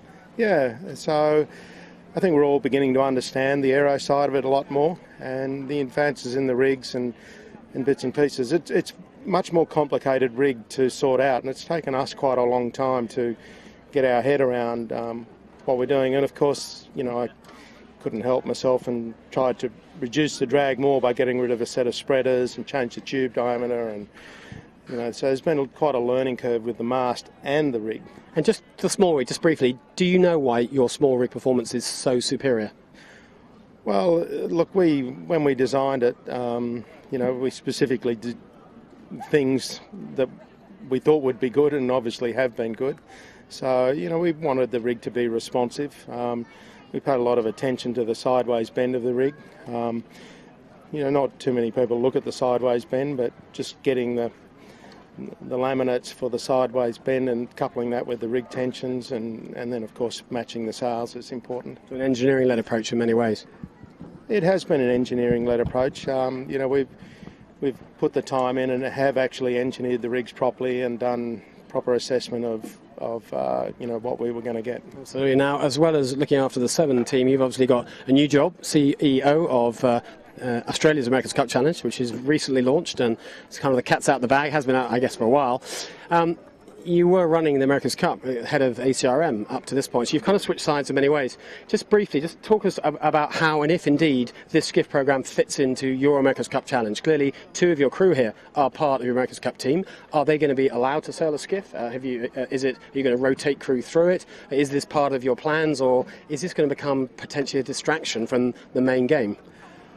Look, we love the skiff program, and certainly the 7 sailing team, gotta love it. 7's been an important part, and Sevy's part of the crew. Sam has been with us for a long time. Scotty, the moth, and it's all about young dynamic guys learning how to sail fast boats, coming to grips with apparent wind sailing, and taking that forward. I hope the skiff remains part of the America's Cup program. The 49ers and moths and anything that goes fast, the small cats, are all part of the America's Cup teams. It's we saw the Kiwis take a big team into the A-class World Championships. We're here with the skiffs. You can see, I think, though, with the ACAP thing, as you say, and obviously direct correlation, foiling and multi-hulls, and you've got to scale up your sailing team. It's not quite so obvious here. I kind of get it, but I guess I'm asking a more direct question. Will 7, Gotta Love It 7, be sailing next year at all? And if so, will the same crew be on it? I'm pretty sure the Gotta Love It 7 will be here. I hope the same crew's on it, but, we've got to have that discussion yet, so... Long way, we've got a winter to go. Do you think we might see some Australia America's Cup branding on the boat? Could it become so tied into your plans that it just becomes, as you said, kind of part of just high-performance sailing training? Look, the 7 thing started with me, 37 years ago, and, we're still here today. It's expanded to Scotty and the Moth. You now see the big 7 on the Wild Oats. and of course 7 is a big part of Sydney Harbour, Sydney Hobart Race. They're dominant, they're out there today. So it's important that, from my perspective, that the people have supported sailing for the long haul in Australia. It would be great if they are all integrated into the America's Cup, and it all is one. We're trying to go forward. What we're about is making the best sailing team we can in this country and representing at the highest level. If the skiff's and the stepping stone towards that, that's great. And as you said, you've launched your challenge just this week, wasn't it? Just a few days ago. You've already got an Extreme 40. As you've had a bit on, haven't you? You've got Extreme 40 regatta, your first one in Singapore. Are you going to carry on the Extreme series? I mean, I know you weren't expecting to win it, your first regatta. You probably weren't expecting to maybe be in 12th place either. And I guess it's part of training, I know, but you'll want to move that performance upwards. Yeah, the Extreme series, it's an 8-race event. Finishes here in December. We've committed to do the whole thing with GAC Pindo, and that's, that appears to be a very good working relationship. Sevi had a tough time in Singapore. The crew had a tough time, and Sevi's off to Oman in a week, and they will learn and get better. Dean Barker came last in his first one. It's not easy. The Extreme series is very difficult, very competitive, and of course, to be thrown under the bus in a brand new series in a difficult place like Singapore in very light winds, first time out, it was a big ask. And we have to support Sevi, and we're doing that. He'll do some training now on the AC45 that you've seen on the harbour, and we'll assist him and the crew to, hopefully we'll improve. I guess it's 4 years in counting, isn't it? So everything needs to happen at light speed. And a challenge of record, are you actually personally involved in the challenge of record stuff as well as running the team? Yeah, everything, the rules for the competition are everything right now. It's important that, we resolve them quickly for all the teams around the world. We're trying to make sure that, the rules for the competition and the type of boats and everything are going to be what the competitors want. It's going to be an improvement. Certainly we've been driving hard at cost reduction and more teams being involved on a fair and equitable basis, and Oracle has responded to that and have been, I think, the class rule looks really good. I guess the very fact they're down here training with you says that relations are pretty good. Yeah, we have our moments. We've still got a little bit to do on the Challenger Selection Series, but look, we'll get there in the end, and hopefully it'll all come out in the wash. It'll all be out there. We'll see what the rules are, and we'll see who's out there in teams that want to enter America's Cup 35. And when should we expect to have that protocol announced? When will it be published? When will we all know the deal? Everyone's working hard on it right now. If it gets out within the month, that'll be a good result. So ballpark 4 to 6 weeks? Well, I think, people would like to see it under 4 weeks. Everyone's working as hard as they can. Excellent. Sounds really soon. Ian, thanks for that update. Just a final question on the America's Cup links here. You're training in the AC45s right now. You've managed to persuade Oracle to come down and share some training tips, which has got to be fantastic for your team. What is the next step? That obviously feels like a step one. In many ways, Extreme 40 could have been the step before that. Where do you go from here? I mean, without getting into the minutiae of detail, what's the big picture plays right now for you? Eventually, the final game is to, sail in a big foiling multi-hull cat, and the amount of wind we're going to sail in is yet to be determined by the venue and the place. So, we will be building development yachts, or as they're called, surrogate yachts, and they will come on next year. The America's Cup World Series next year. There's plans afoot. There's lots of stuff happening, and it's going to go by in a flash, and that's why it's important we're out there now and we train and we're ready for competition. And that World Series could be in foiling boats, might not be, not sure, or do you feel it's inevitable? It probably won't be in foiling boats to begin with, but I'm sure it will be in foiling boats in 2016. Awesome. Well, there's a lot to be decided. It's been looking forward to seeing what happens. Great. Best of luck to you personally, and of course to your fledgling team. Congratulations on another awesome skiff result. Ian, thanks for your time. Cheers. Thanks, Ian. Ian Murray, head of the Gotta Love It 7 team and head of the new Australia America's Cup team, and now the winning team. Here they are. We're lucky to have them with us. Thanks, guys. Come in, Sebi. Well done, mate. Great day, Sam Newton, and a lot of congratulations. Of course, Scott Babbage. Thank you, Scott. Thanks for joining us. And another great day, another great series. Look, just briefly, we'll talk about today, then we'll talk about the series. Today, in many ways, it could have been a real struggle today, couldn't it, Seb? You had a couple of beers last night. You were honest about that. Could have been a struggle, but in the end, pretty interesting race. Looked like you were enjoying yourselves, and the ASCO boys gave you a bit of a hurry up at the end. Yeah, they sailed out of their skins today. I think Mark has had the best races I think I've seen him sail in a long time.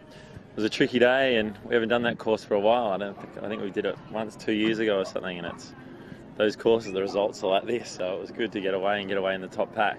Not many people have overtaken or beaten you all series, about all season, for lots of reasons, sailing well, sailing fast, but today ASCO just kind of find a way through at the end. Do you think you were a little relaxed having won the series already, or do you just think they sailed a blinder? No, we were definitely sailing, like we were trying to win it. They just sailed really well. I think I called a jive halfway down the run where we probably should have kept extending, and he kept extending and just got over our bow. Well, it made it great fun to watch, that's for sure. Scott, tricky course, wasn't it? I can't ever remember seeing that course actually myself. We weren't even sure where the windward mark was going to be. Yeah, it took us a long time to find it. We were expecting it to be inside Shark Island somewhere. Gary said he was going to set a nice short course for us, but he didn't end up doing that. Long, wasn't it? 3 long legs. Yeah, very long. Yeah. Awesome. Well, I mean, it's been just talking about this whole week here, pace, boat speed, etc. You've kind of had the package, it seemed to us, not the conditions I think any three of you would have chosen if you could have dialed up your choice, but you've kind of found consistently enough speed and plenty of smarts around the race course. If you're going to debrief yourselves, give yourself a scorecard, how would you score your team's performance? Well, there's plenty of areas for improvement. Even though we won 5 of 7, I think there's plenty of work to do in light airs, especially. I think we're not dominant there, so I think we can improve for sure. You've enjoyed the week? Yeah, it's been good. Yeah, nice to win, isn't it, Sam? Great job by you. Well, we've been talking about. You talked to us a little bit about. I was asking you that ridiculous question, but I kind of felt I had to do it. How come you don't have any knots and twists, which kind of is setting you up for a fall the next day, isn't it? But you sailed again. Great boat handling. Your boats, the sails go up and down fast as you like. Again today, another good boat handling day for you guys. Yeah, I mean, we just sailed, a long time together, and it sort of comes naturally. We never do it all perfectly, but I'm just trying to minimise the mistakes around the course, and I think we sailed well. And one of the things we see from your boat is it's quite a physical boat. I mean, you guys are walking up and down the rack all the time. You're moving the boat around. You're very physical at the front. That trade-off between being physical to get the sails up and down, but light and agile enough. Where is that perfect balance? Is there a perfect spot to be? I think, the boats, the loads aren't high, so it's being agile, and as you said, you've just got to be light on your feet, and in and out, and the light breeze is tricky, and you've just got to be working the big spectator chop back and forth, and I think, that's where the difference is between, the top half of the fleet and the second half, Talking to Ian just now about the kind of correlation between these boats and America's Cup sailing. You've done a year and a bit in America's Cup team with Oracle. Obviously a successful time for you. What did you pick out? What did you take out of that experience? What did you learn? If there was kind of 1 or 2 things you pulled out of it, what were the best bits you learned? I think this America's Cup, how they analyse everything to the nth degree, they can always do better. Like, we had a near perfect scorecard after a discard, but, there's still a lot to improve, and, we can make that a lot better if we get the opportunity to do it again next year. And you enjoyed your time in America? Yeah, no, it's great, but it's much better to be here in Sydney Harbour. You're part of the Australian team, that's terrific. Well, all three of you, it's been a great series. You've been the dominant boat, but it's one thing being dominant, it's another thing delivering and executing. You've done that. It's been a delight to watch you. Congratulations. Yet again, I said it last year, yet again, you prove yourself the 3 world's best skiff sailors on the planet, 2014. Well done, guys. Thanks, cheers. Cheers, Sebby, Scott and Sam. There's our top 3 for this year, the top 3 last year. They've done it again. The Dream Team, as Bob calls them, Bob. Dream Team have delivered once more. It's been a good series, hasn't it? Yeah, it has. It was sort of frustrating, I guess, when we started. The weather was so lousy, but, just watching... I mean, 7 at that point I thought were vulnerable because, it was so tricky in some of those races, particularly the abandoned races. They weren't even in the mix, and Coco certainly was, so... Yeah, it could have been different, but look, the cream always rises, doesn't it, when the weather They do seem to, and certainly the comments from Ian Murray there that I think it's fairly safe to say this boat will be racing next year again. Whether it's the same 3 guys, I don't know. Maybe he'll rotate some of his high-performance crew from the Australia America's Cup team through the skiff, and you've talked to us, you mentioned to me several times about the fact that you sense that could be about to happen in New Zealand too. Oh, I think so, and look, this whole 18-foot skiff, JJ has become an important regatta, and I think the number of Europeans that got down here for it, they want to be part of it. The Americans, you can see it's on a roll, and it's just great for the class. It's sort of the class bobbed along there for a while, but I think it's getting its legs underneath it. And I think this sort of media sort of goes a long way to it helps, popularise it. It helps get the message Absolutely, out. for sure. Talking about it. It's all good. For sure, it's been good, isn't it? Well, thank you for joining us wherever you're watching from right now. We've got to pick the podium. Oh, we haven't picked the podium. How could we forget that? Most important part. How could we forget? Well, we got an overall winner of Pick the Podium, have we? You remember? We got a winner's coming. We're going to win some the high-tech selection machine. Well, this is very high-tech. Here's Nick Douglas. Now, what's happened here?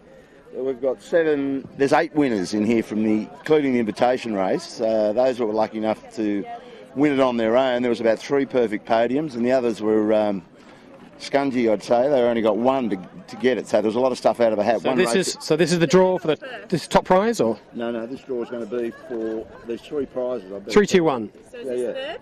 This is third today. You can tell we haven't rehearsed this, but here we go. 3, 2, 1. This is third, which is a Gill voucher? Yes, it is. Yes. It's a $300 gift. Gill voucher. Goes to Amanda Ashley Jones. Well, there you go. They're in a winner's circle. She actually said on Facebook she's very proud of her son. So Marcus Ashley Jones, winner of today. His mother, she wins $300 of clothing voucher. Happy days. Indeed. Number 2. So keep that number 2. Thank you. I got the first one. I have the evidence. Is Mr. Steve Bray from Race 2. Race 2, right. Well, check out who you are. If you're watching. Speed Puck from Sailing Bit. Steve, if you're watching, you'll be pleased. If you're not watching, we'll let you know. That's the Speed Puck. And the Granddaddy prize is the Smeg Australia Retro Bar Fridge. And John it's gone to yeah, that's right. John Black John won Black today. He was the today. last one into the hat. Indeed. Johnny Black, nicely played, mate. And he picked Asco. Yeah, he got one right. He got Asco. There was one other. We have them. We'll make sure prizes go to the right places in very short order. That's your job. I'll be on the emails to you nice and early in the morning, and we'll get that underway. So thanks again for everybody playing. Great job. And anyone who hasn't played Pick the Podium, it is free to enter. You're crazy if you don't. Bob gives you all the clues. It's on the website. You can play it whenever we're out sailing and covering sailing. There's always a Pick the Podium. There's always a prize. Why not enter? Give it a go. It's good fun. Optics too for giving away all those. Bars Optics give us sunglasses as well. But look, now it is time for our final wrap-up. Thank you for staying with us all the way through this. We had 10 days of fantastic fun out here on the beautiful Sydney Harbour. Our series, today's sponsor was the Kitchen Maker. We've mentioned them before. Our event, the 2014 JJ Giltinan, was brought to you by Sydney City Marine. Thank you so much to those guys. Support sponsor John Winnings, Winning Appliances, top guys, and support from Sailing Anarchy, our friends at Sailing Anarchy, for helping us with the live stream, and Nick Douglas helping us with the social media, Sunset Media. Top job, Nick. Well, it's been great, Bob, isn't it? It's been good fun, but all good things have to come to an end. We've got a worthy winner, the right winner, got to love it, 7, dominant performance. Michael Coxon second, well worth his second, and third overall was Chris Nicholson on Mojo. Yeah, who would have bet against the top 3? Top 3 always get to the front, don't they? So there we go. That is our wrap up for this year's 2014. Thank you for joining us. It's been a great pleasure to be involved in this event. Next year will come round awfully quickly. It always does. Who knows will turn up. Probably some more crews. We'll have a lot of fun. Maybe a bit more wind, a bit more sun, but other way around. A bit more production value from our side. We'll be more polished, we hope. But we've enjoyed it. It's been great fun. Thanks for being with us. Till next year, goodbye. So long. Thanks for coming along.